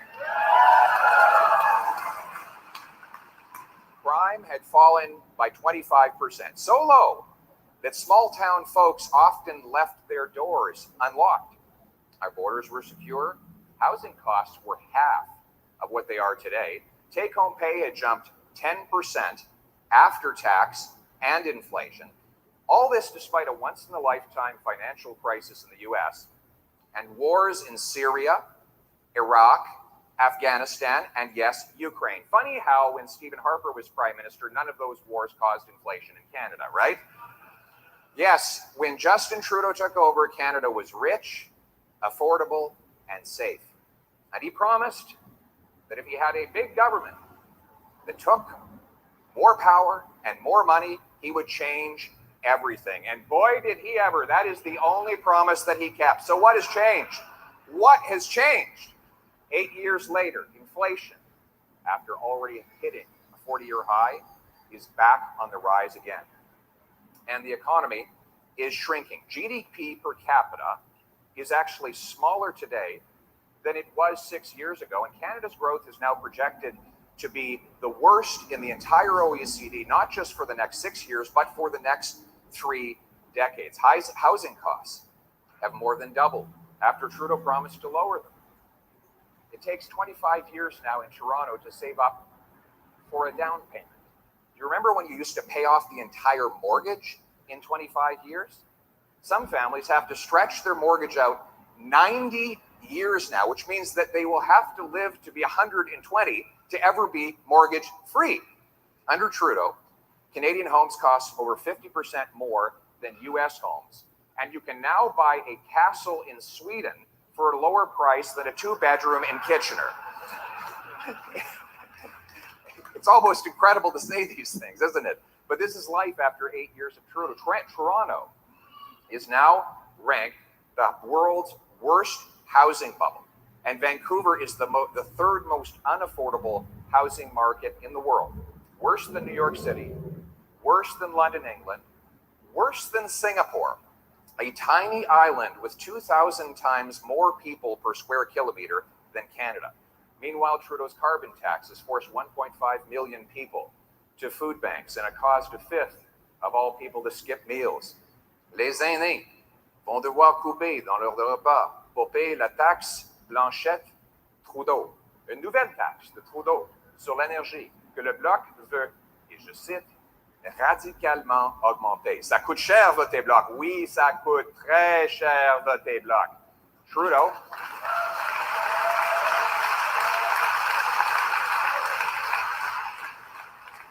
And amazingly, Trudeau has doubled our national debt, added more debt than all 22 prior prime ministers combined. And just to end the suspense, the budget has not balanced itself.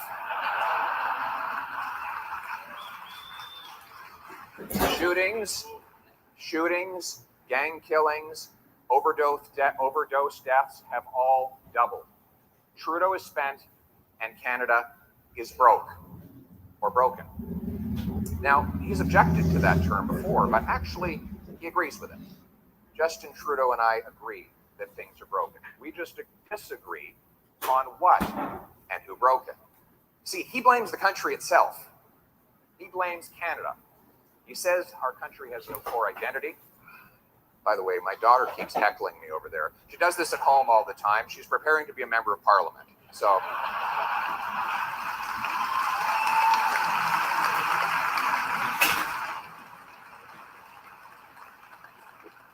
Mr. Trudeau says that Canada has no core identity and that it's not the best country in the world. What kind of prime minister, after 8 years of leading a country, would say that it's not the best country in the world? And what does that say about how he's been governing it? J'ai été très soulagé d'arriver ici à Québec et de constater que cette magnifique ville que Justin Trudeau a effacée de notre passeport existe toujours. Il a honte. Oui. Le Québec existe toujours, c'est vrai. Il a honte. Il a honte de notre patrimoine commun et de notre histoire. C'est pour ça que Justin Trudeau a effacé de notre passeport le Royal 22e Régiment et les autres monuments glorieux de notre histoire. Il a dit qu'on n'a pas d'identité en tant que pays. Justin Trudeau wants to cancel our proud history, erasing it from our passports. Our great military triumphs, gone. The famous five who secured women's rights, gone. Even Terry Fox had to go. Why? Because there can be no heroes but him. So he replaced these images in our passport with an image of himself swimming as a boy at Harrington Lake and pictures of snowflakes in honor of members of his Liberal cabinet.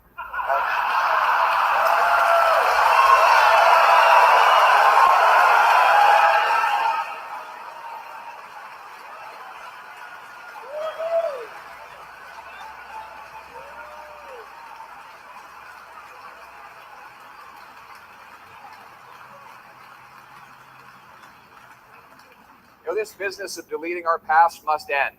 And this is a matter on which English Canada must start to learn from Quebec. Quebecers, and I'm saying this deliberately in English, do not apologize for their culture, their language, and their history. They celebrate it, and all Canadians should do the same.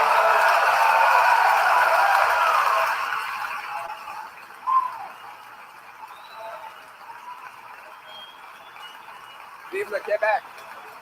Vive la nation québécoise! Vive la nation québécoise!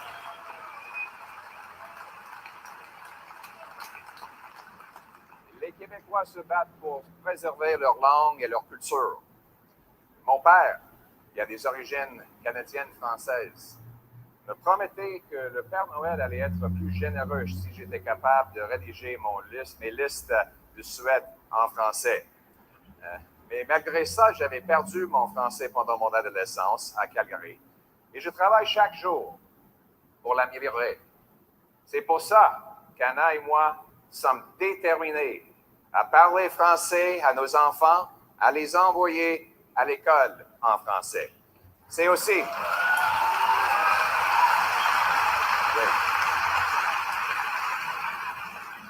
C'est aussi pourquoi j'ai voté fièrement à la Chambre des communes pour une motion conservatrice pour reconnaître la grande nation québécoise.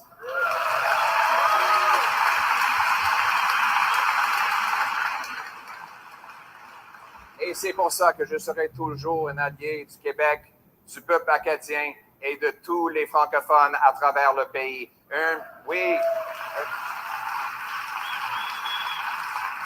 Un plus petit gouvernement central fera la place pour un plus grand Québec et des plus grands Québécois.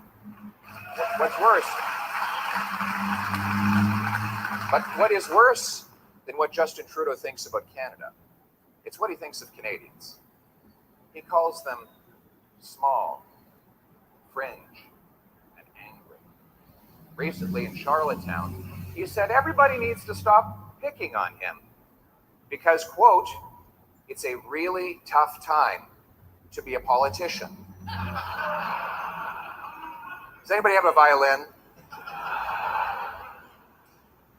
No, Mr. Trudeau. It's a really tough time to be the 74-year-old truck driver I met door knocking in Bowmanville, who just got his eviction notice despite always paying his rent on time. Finding another place will cost him $700 extra per month. He doesn't have $700 extra. So his choice now is to go to his full-grown daughter, his little girl, and ask to live in her basement or become homeless. I didn't know what to say to him. What is he supposed to do? Go back to driving a truck 70 hours a week? He's 74 years old. His back can't take that. But I didn't see anger in his eyes. I saw fear.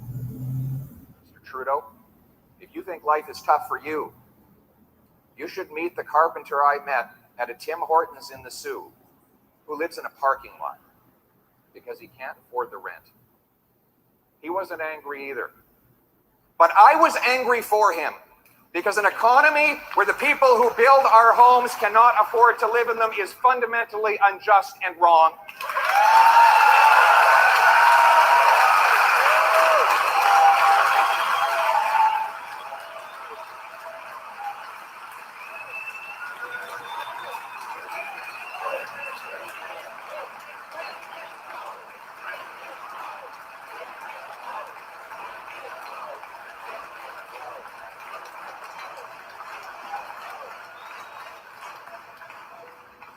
La famille qui a vu ses paiements d'hypothèque augmenter de 1 000 $ par mois, elle n'est pas fâchée non plus. Elle a simplement peur de ne pas pouvoir payer pour garder le toit au-dessus de sa tête. If the Prime Minister thinks he has it tough, he should talk to our youth. Almost all of them. We have youth here today, right? Yes, we do. Almost all the young people I meet these days, they have 2 jobs, sometimes 3. Not to save up for a home, they've long ago given up on that goal, but just to avoid getting evicted. They'd love to have kids, but they're running out of time and there's nowhere to put them in their $1,500 a month studio apartment. 8 years ago, their eyes beamed with possibility. Now they have big black bags under their eyes as they drop off another midnight Uber Eats delivery, their 3rd job. Mr. Prime Minister, our youth are not angry. They're too exhausted to be angry.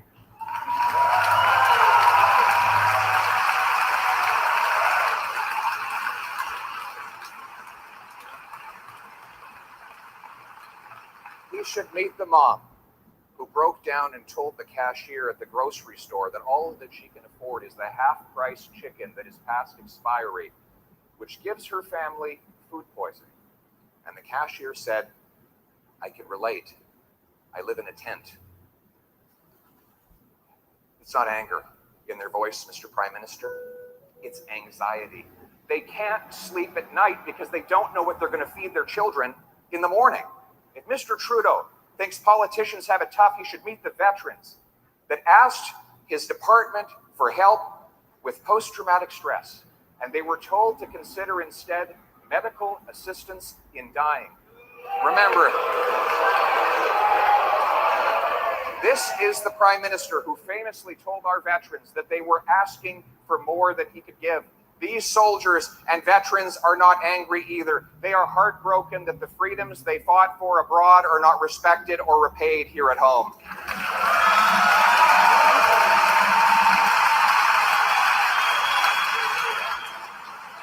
For our veterans, for our veterans, for our veterans.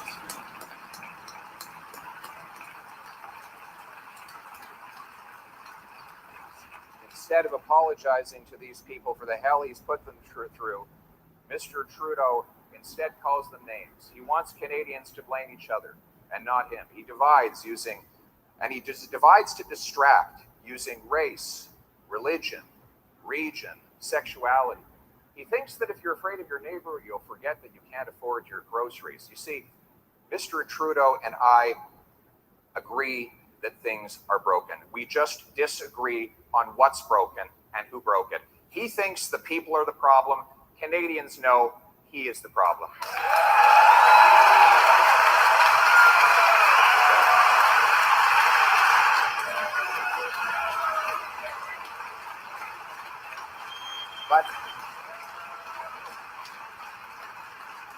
But we won't let him divide us anymore. We won't let him put our country and its people down to push himself up. Canadians are not small or angry. They are big and generous people. They deserve better than this. They no longer have to give up the things that we used to take for granted, affordable homes and foods, to pay for the incompetence and ego of one man. After 8 years, Justin Trudeau is not worth the cost, and he is not worth the country that we know and that we love.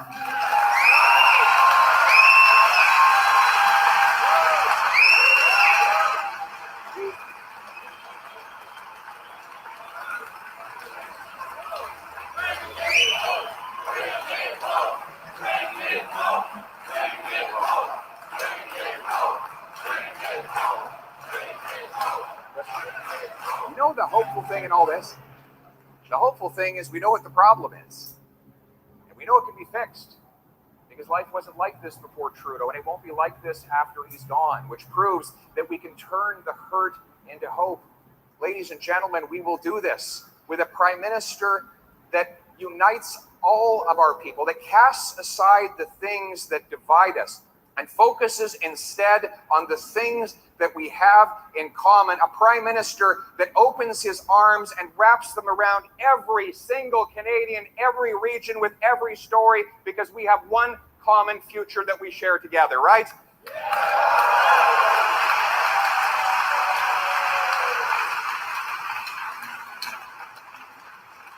But to get on with the future, you have to have a to-do list. And the first thing on my to-do list is to axe the tax, to bring home lower prices.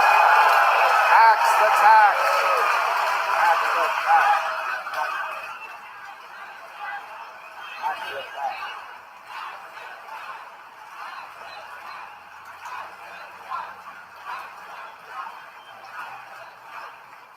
Axe the tax. On va abolir la taxe Blanchet-Trudeau. The carbon tax is not just a tax on gas and heat. It's a tax on food. After all, if you tax the farmer who makes the food and the trucker who ships the food, then you tax all who buy the food.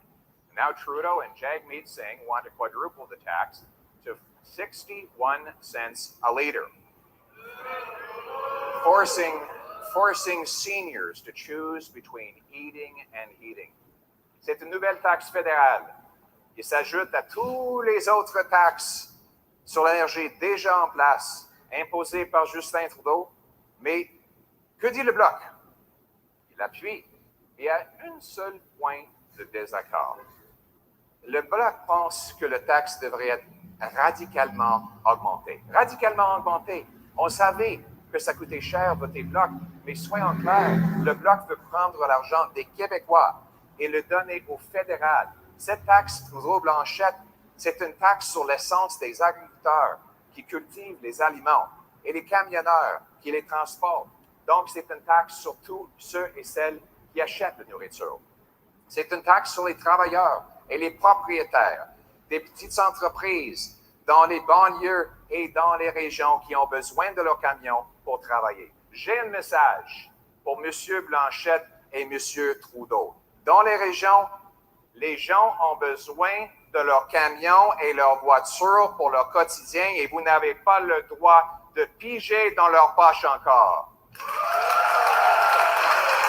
Oui.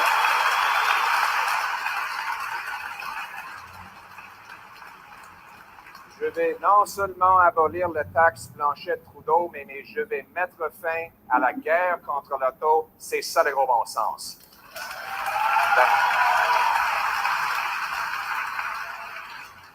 There's a second tax I'll get rid of, the inflation tax.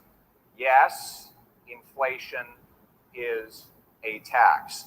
When governments print money to fund their spending, they raise prices. Now, normally with a tax increase, you have to have a vote in the House of Commons to change the law, raising a rate or introducing a new tax, a new levy. That is a rule that has lived for 800 years since the Magna Carta required the Crown get the consent of the people before taking their money. But politicians have since that time found a sly way around the rule. Instead of passing a law to raise the tax and being held accountable for it by the people who pay the tax, they just get their central banks to create more money. And that money, of course, goes into the economy and bids up prices. It is a sneaky tax because politicians don't have to vote on it. But it's also an immoral tax because it steals from the senior savings, the workers' paychecks, and takes food from the mouths of the working poor. It is a silent thief, quietly picking the pockets of the poor. It is there, pulling money out of the wallet of the elderly grandmother as her $100 all of a sudden only buys $80 of groceries. And there it is again, the thief, reaching into the bank account of the young family who now has to wait 25 years to save up for a down payment. The radical money printing deficits of Justin Trudeau, funded with newly created cash, caused the money supply to grow in coins, bills, and bank deposits from $1.8 trillion to $2.4 trillion. A mind-blowing 32% increase in the supply of money while the economy grew by 4%. In other words, the amount of money grew 8 times faster than the stuff that money buys, which bid up the cost of everything. And now Trudeau forces the same people who suffer from his inflation to pay higher interest rates to stop it. Recently, former Liberal Finance Minister John Manley said Trudeau's deficits were pressing on the inflationary gas pedal, which forces the Bank of Canada to press on the brakes with higher interest rates. These higher rates now collide with the very over-indebted families who the government encouraged to take on overpriced mortgages to buy overly expensive homes. Time is running out for these families. If rates rise before these families renew their mortgages, they will lose their homes. My common sense plan cuts waste and caps spending to bring down inflationary deficits and interest rates so Canadians can keep their homes. Here's how we'll do it. When I'm Prime Minister, we'll adopt a dollar-for-dollar law. It works the same way you run your personal finances at your household, the way single moms and small businesses budget. When they increase over here, they decrease over there to pay for it. So this is appealing, not just to the common sense of people managing their household budgets, but to the basic reality of economics as described by the great Thomas Sowell, who said the first law of economics is scarcity. People always want more than there is to have. And the first rule of politics is to ignore the first rule of economics. But we're going to bring that rule inside government. Every time a politician has a bright idea to spend money, he will be forced to root out waste in his own department to pay for it, rather than just passing the bill on to you in higher inflation, taxes, or debt.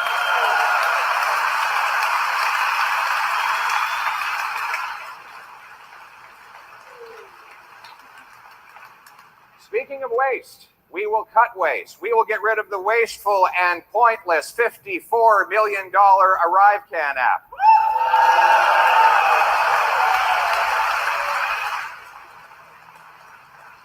You know, it's funny. It's funny. A couple of IT workers, as a gag, decided to see if they could design the ArriveCan app from scratch. And they managed to do it in a weekend, and it didn't cost $54 million. My suggestion is that they send that app to Trudeau and call it the ResignCan app.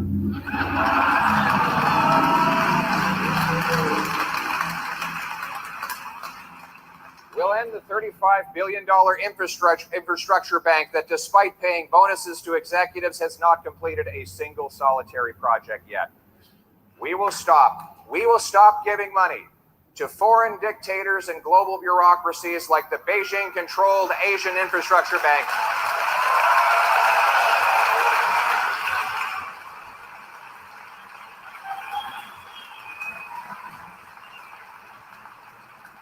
Trudeau gave the Asian Infrastructure Bank $250 million of your tax dollars to build the same pipelines and highways over there that we can't build over here. When I'm Prime Minister, there will be no more of our money going out of this country to most multinational bureaucracies that are corrupt or foreign dictators. We will bring home our money for our people in this country. Bring it home. Bring it home. Bring it home.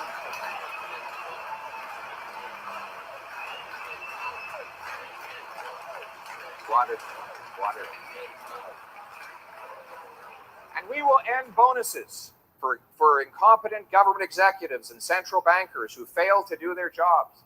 Et nous n'allons plus financer les dépassements de coûts du secteur privé et des autres paliers du gouvernement. Si les autres gouvernements ne peuvent pas gérer leur budget, eux autres vont devoir trouver l'argent. On ne va plus donner la responsabilité aux contribuables. Les contribuables ont déjà payé plus. I will restore. And we're going to restore and enforce the low inflation mandate that Brian Mulroney legislated into place in the early 90s. It will mean the Bank of Canada, once again, will have only one job, and that is to keep inflation low for Canadians.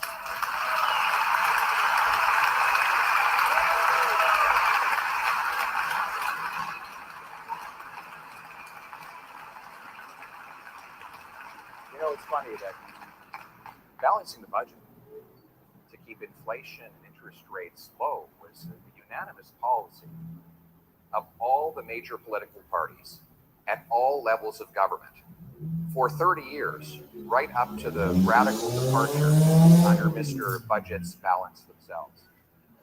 Think about it. Mulroney, in fairness, Chrétien, Martin, Harper, even NDP provincial governments believed that budgets needed to be balanced, not for the accountants, but to protect future funding for our schools, hospitals, and roads. That common sense consensus drove down debt, inflation, unemployment, while growth rocketed up to quarter-century highs. And many common sense grassroots liberals and New Democrats still believe it today, even if their out of touch leaders do not. Ici, même au Québec, sous le leadership de, par exemple, Lucien Bouchard, un souverainiste, il a équilibré les budgets pour préserver les programmes sociaux.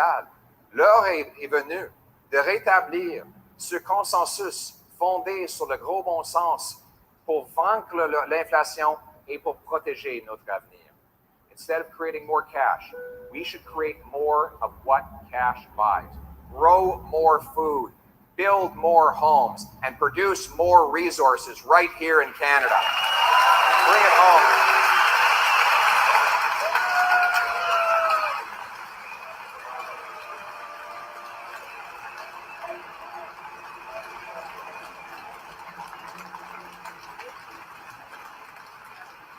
So let's start with homes. Let's start with homes. Thank you. We've got a very excited group over there. Those are my friends from Brampton up there. Good to see you, Bob and friends. We need homes in Brampton. We need homes everywhere. We need to stop printing money and start building those homes. L'accès au logement. après 8 ans de Justin Trudeau, dégénère. En fait, on pourrait dire que c'est une dégénération, comme la chanson Mes aïeux, qui va comme suite. Et puis toi, mon petit gars, tu ne sais plus ce que tu vas faire.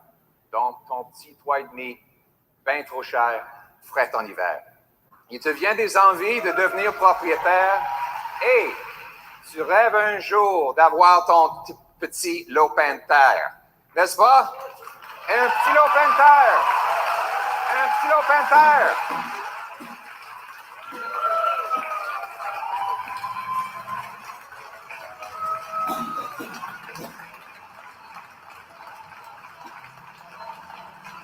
Gros bon sens! Gros bon sens! Gros bon sens! Gros bon sens! Et c'est une belle mélodie, dégénération. Mais pourquoi pas un petit lopin de terre? C'est le moindre des choses qu'on devrait avoir si on travaille fort et si on possède un énorme montant de terrain vide ici au Canada. N'importe qui devrait pouvoir acheter une maison. En fait, ça devrait être l'endroit le moins cher d'acheter une maison. In fact, given our land mass, this should be the cheapest place in the world to own a home. In fact, there are only 4 countries on planet Earth that have more land per capita than we do. So with all this land, why is it that we have the fewest homes per capita in the G7? Well, the answer is that we built fewer homes last year than we did in 1972. Our population has doubled and we're building fewer homes. Now, let's figure out why that is. What do you think is the most expensive thing that goes into building a new home in, say, Vancouver? Labor? Lumber? Land? Nope. Government. And we know this because C.D. Howe did a study where they compared the cost of materials, labor, land, and profit to the final sale price. And there was a $1.3 million gap between them. In Toronto, it was $350,000. That gap is the taxes, the delays, the consultants, the lawyers, the charges, the fees, the zoning changes.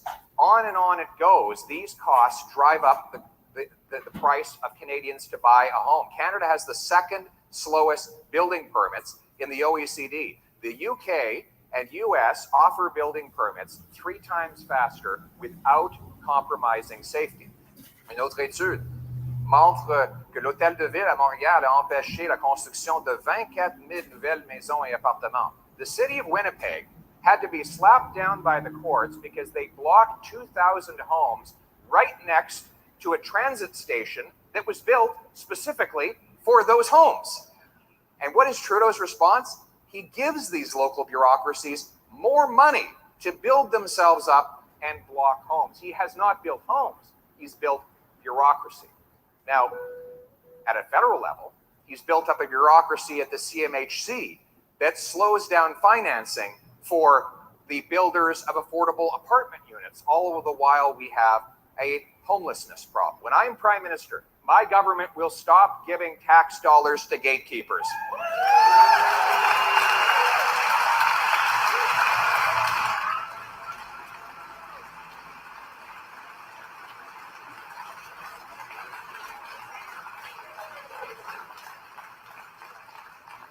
My common sense plan is to have a new funding formula that links the number of federal dollars cities get for infrastructure to the number of houses they allow to be completed. More specifically, we will require big cities permit 15% more home building per year or lose federal infrastructure money. Pas de logement, pas d'argent fédéral. 2, those that beat the 15% target will get a building bonus, right? Incentives work, and we will pay for results, for roofs over heads and keys and doors, not for promises. Je vais payer pour les résultats et non pas pour les promesses. To get federal funds for transit stations, cities will be required to permit new high-rise apartments all around future transit stations that are funded by the federal government so that our seniors and our students can live right next to the bus and train. And I will sell off 6,000 federal buildings and thousands of acres of federal land so that we can build. Build.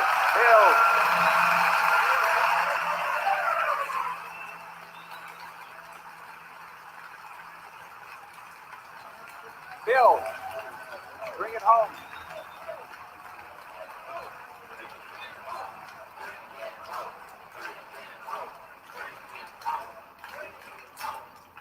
You know, it just warms my heart to think of the beautiful family rolling up in their U-Haul to their wonderful new home in the former headquarters of the CBC.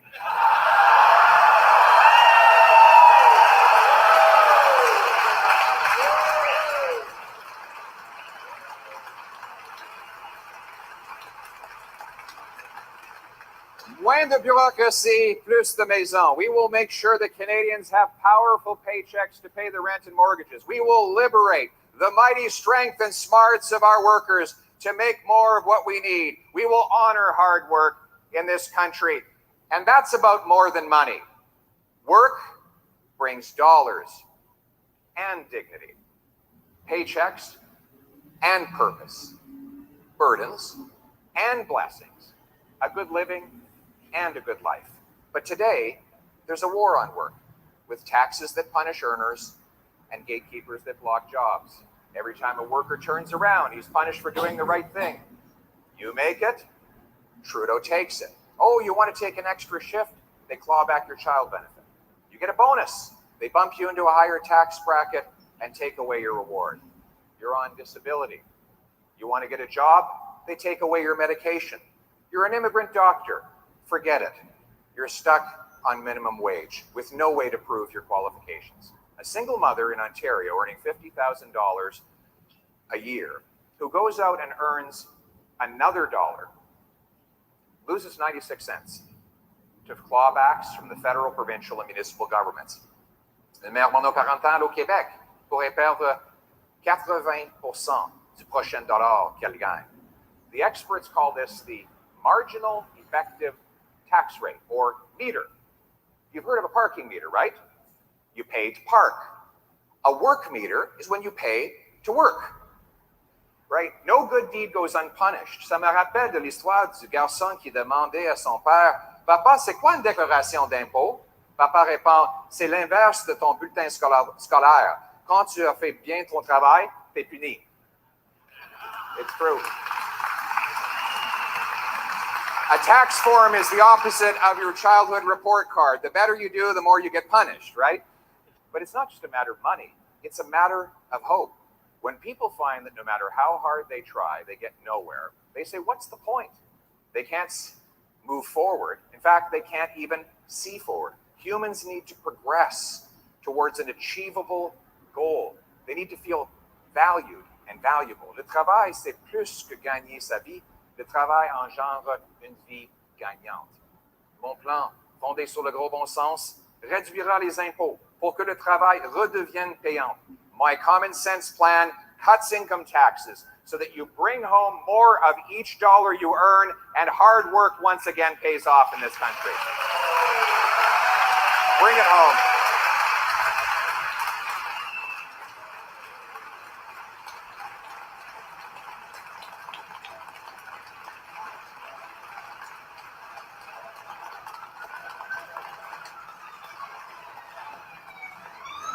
But in order to bring home a paycheck, you first have to have a job.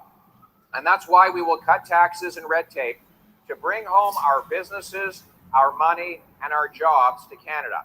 We will work with the provinces to create a merit-based Blue Seal qualification system so that immigrant professionals, like the 20,000 immigrant doctors and 32,000 immigrant nurses currently banned from working, can take an exam, prove they are qualified, and if they are, get to work earning powerful paychecks, reducing wait times in our hospitals.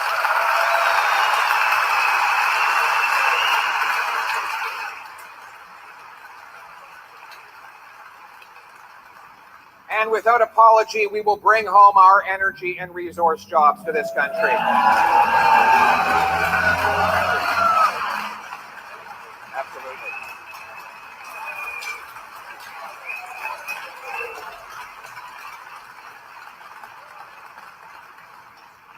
Canada has the know-how to unlock the massive energy in our waters, our rocks, and even our atoms. Yet the Trudeau government has blocked, in different ways, almost every form of energy we have. Yes, we all know that they shamefully killed pipelines in favor of foreign dictator oil, but it's not just oil. When the Germans and the Japanese came knocking, asking for our natural gas so that they could break their dependence on Putin, Trudeau said, no, go call the Kremlin.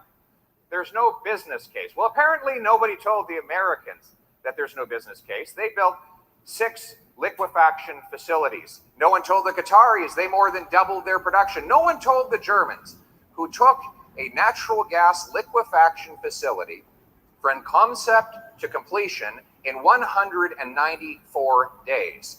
And yet, Justin Trudeau has blocked the completion of all 18 natural gas liquefaction plants that we had proposed when he took office. This is crazy. We have 1.3 trillion cubic feet of natural gas, and we can liquefy it with 25% less energy. Why? Because of our cold weather. It makes it cheaper to liquefy gas here than in the United States. It's cold in Canada. It was so cold in Ottawa last winter, Justin Trudeau was seen with his hands in his own pockets.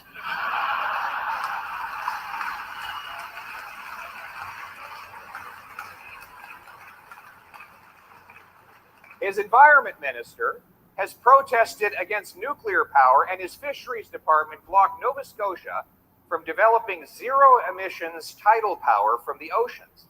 And what has all this done for the environment? Nothing.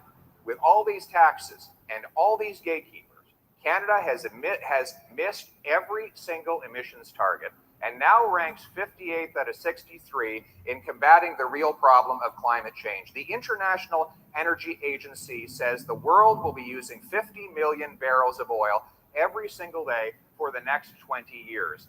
And that's under the most restrictive scenarios. Trudeau and the NDP want that oil to come from polluting tyrants like Iran and Venezuela. I believe that the country that invented the Canadarm and insulin can produce these barrels cleaner and greener than any other country on earth.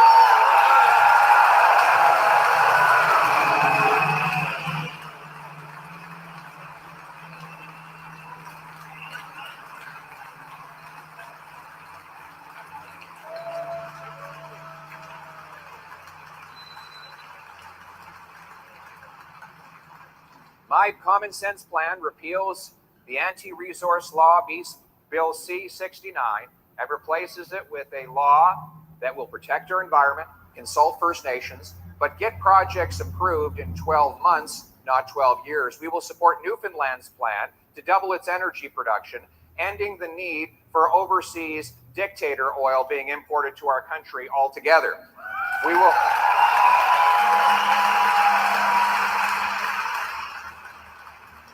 massively increase production of emissions-free energy by green-lighting green projects like zero-emitting, small modular nuclear reactors.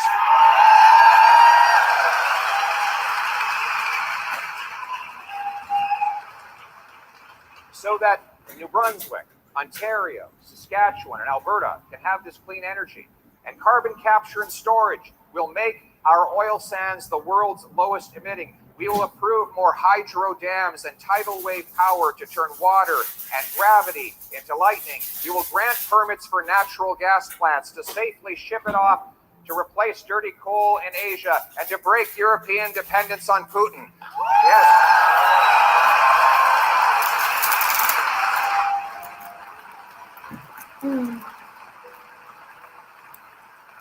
And we will harvest the minerals of electrification from our mines using our workers rather than importing them from Justin Trudeau's favorite coal-burning dictatorship. Sorry, I'm really sleepy. This is like making me so tired. I'm not trying to ignore everyone in chat. I'm just so tired. Like, I'm just almost falling asleep listening to this. de construction de barrages est reconnu mondialement. Et le Québec aura besoin de 100 TWh supplémentaires d'ici 2050 pour répondre à la demande croissante. Ça représente une augmentation de 50%.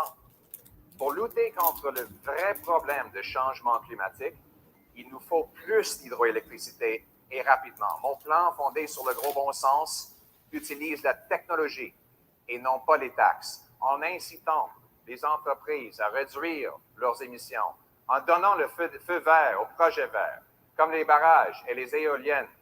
Fini les dédoublements d'études et les obstacles fédéraux de toutes sortes, en produisant des minéraux ici et non pas les importer de la Chine. Voici le choix. Voici le choix.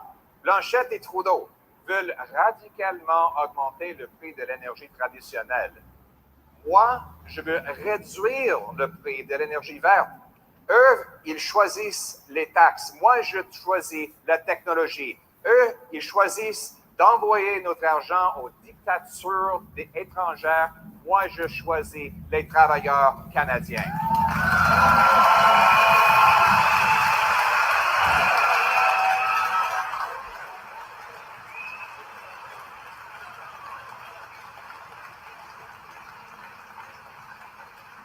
So here's the choice between the costly coalition and my common sense plan. They choose taxes, I choose technology. They push up prices of traditional energy we still need. I'll push down prices of carbon-free alternatives. They put stop signs in front of our workers. I will green light green projects, and most important, they send dollars to dictators. I will bring home paychecks to our people in this country.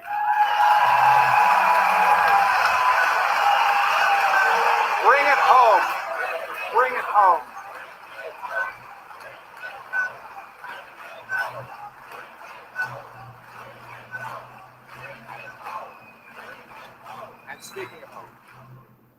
And speaking of home, home will be safe again. As a result of Trudeau's catch and release policies, crime, chaos, drugs, and disorder are common in our streets. His catch and release bail law, C-75, allows a thug to assault an elderly woman in the morning and be out on bail by noon to do it all over again. After the law passed, Vancouver police had to arrest the same 6,000 criminals. I'll start again. It's so baffling that it's hard to actually appreciate the numbers. They had to arrest the same 40 offenders 6,000 times in a year. That's 150 arrests per criminal per year. The good news is we don't have a lot of criminals in Canada. The bad news is they're very productive. So if you put those highly prolific criminals in jail, you'll have less crime. Now, Liberals and New Democrats say this is so simplistic and you'll have to build all these jails. Funny thing is, when we did it under the previous Conservative government, not only did we bring crime down by 25%, incarceration rates actually fell. Why? Because we targeted the worst offenders and we scared all the other potential offenders away. So we had so much less crime, we actually needed less prison space. It's common sense, my friends.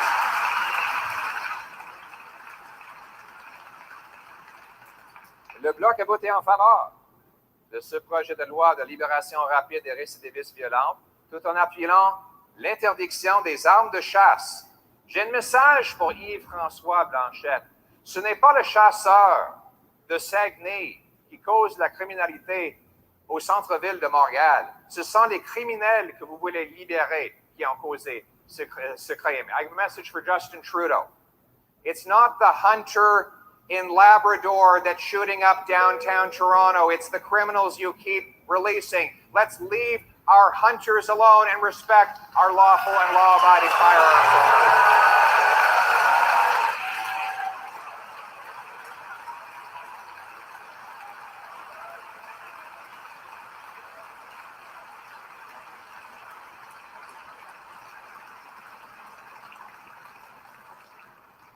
So my common sense plan. My common sense plan is jail and not bail. Jail and not bail for repeat violent offenders. We'll reverse bans on hunters and licensed sport shooters, and we'll use that money to jail gangsters and bolster borders against illegal drugs and guns from the United States. And we will give treatment, not decriminalized and tax-funded drugs, to addicts. We will bring home our loved ones drug-free once again. I hope so. If there needs to be a better model in BC. And using the dollar for dollar principle, we will pay for it by suing and collecting hundreds of millions or billions of dollars from the corrupt pharmaceutical companies that profited by lying about the dangers and addictiveness of the opioids that have caused this hell on our streets. Good luck with that, but hey.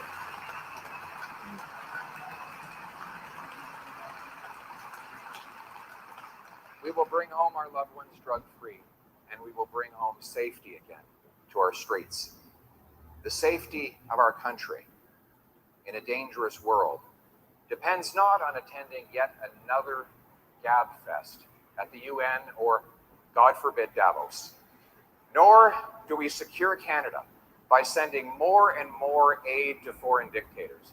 It is by standing on guard for our country and rebuilding our military at home that we protect our country.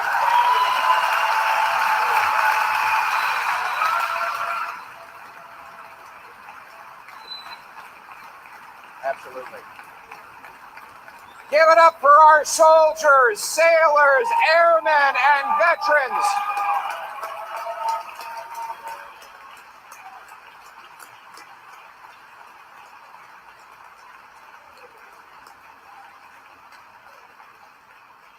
We'll take resources from back office bureaucracy and incompetent procurement and put it on the front lines to rebuild our military and honor the brave men and women who protect our freedom. But they didn't fight for our freedom abroad so the Prime Minister could take it away at home. He said he admires the dictators in Cuba and Beijing. His radical censorship laws, which Margaret Atwood called creeping totalitarianism, and which make news disappear from social media, violate our constitutional freedom of expression. We will repeal Justin Trudeau's censorship laws and restore freedom of speech on campus, online, and everywhere in Canada. I hope so.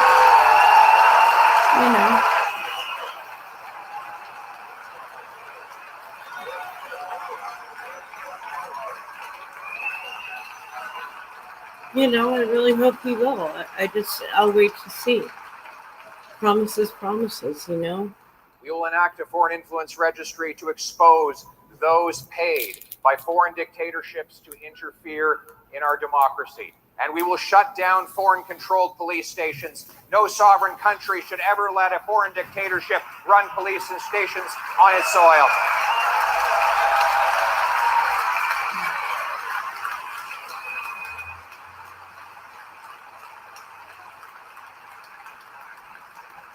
In sum, we will bring home control of our democracy, give people back control of their lives, and make Canada once again the freest nation on earth.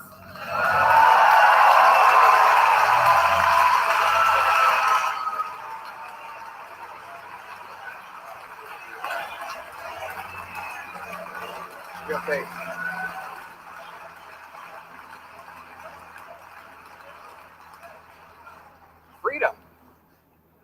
Freedom used to be uncontroversial. Freedom was part of the Canadian consensus. Liberals believed in liberty, conservatives believed in conserving it.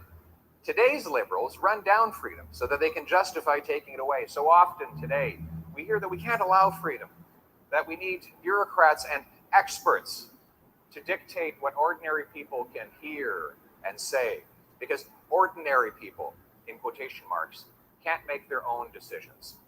But let me tell you, my friends, I've met these so-called ordinary people, and they are not ordinary. They are extraordinary. And they have the common sense of the common people to make their own decisions and be masters in their country. Que monsieur et madame tout le monde ont besoin du gouvernement pour prendre leurs décisions. Ce n'est pas vrai. Si vous voulez voir la bonté, la grandeur, et le génie. Ne regardez pas à ceux qui sentent au sommet. Regardez plutôt les gens autour. Vous savez, nous les appelons les gens ordinaires, mais ils ne sont pas ordinaires, ils sont extraordinaires. La mère monoparentale qui travaille debout toute la journée, rentre à la maison épuisée, enseigne les mathématiques à ses enfants et équilibre son budget familial avec un salaire minimum. Elle n'est pas ordinaire, mes amis, elle est extraordinaire.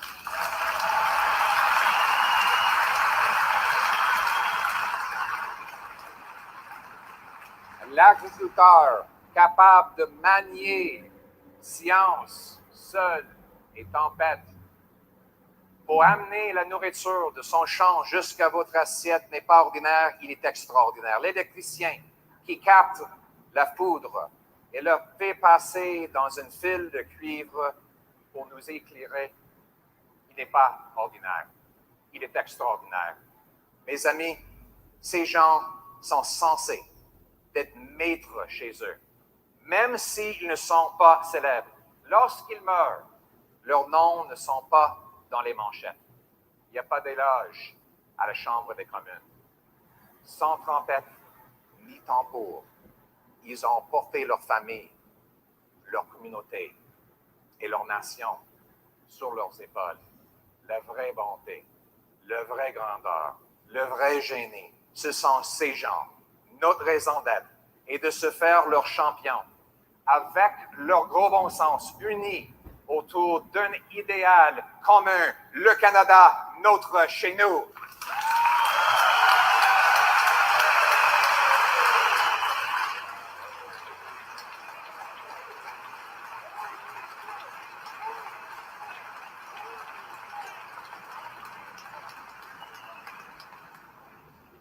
Yet these extraordinary people feel like strangers in their own country, with how horribly things have changed. And with the Prime Minister trying so hard to erase our memories, it's easy to forget how good things were and how much better they can be. You know, the most important job of any leader is to bring hope. Hope is what Canadians need now more than ever. Hope is something that you feel, but it's hard to picture it. So let me paint a picture for you of students laughing and walking down safe streets to class, the distant drumming of hammers driving nails through Canadian lumber into yet another beautiful new Canadian home. Shopkeepers sweeping clean storefronts at the end of another day, waving to seniors heading home with a car full of groceries and change in their pockets. As daylight fades to night, kids are heard pleading for 10 more minutes of street hockey before bed, and then quiet.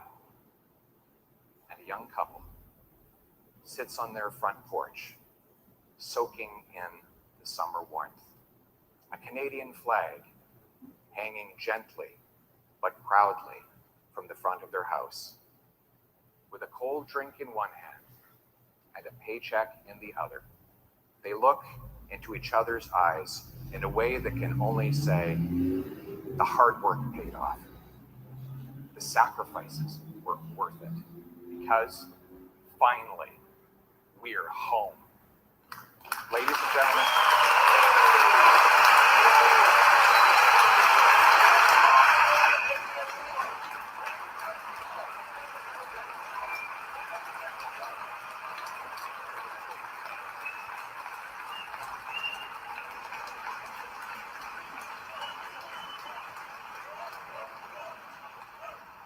ladies and gentlemen, that is what it means to bring it home. These are our people.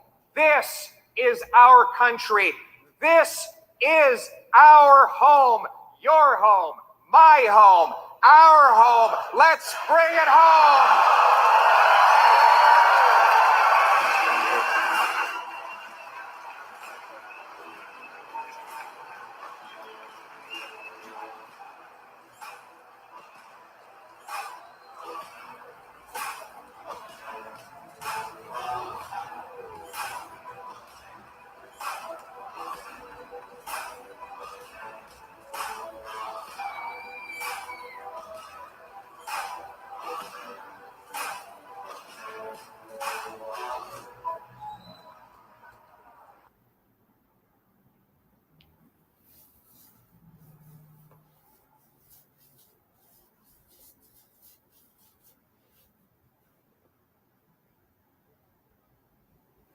That was fun.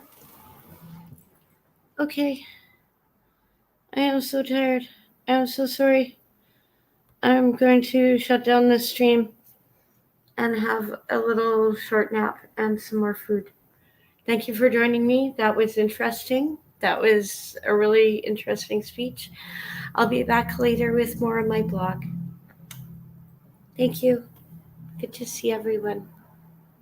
Sorry, I'll do panel later after. I'm just so tired. That just, oh my God. It's just like listening in the classroom. It's like dawn.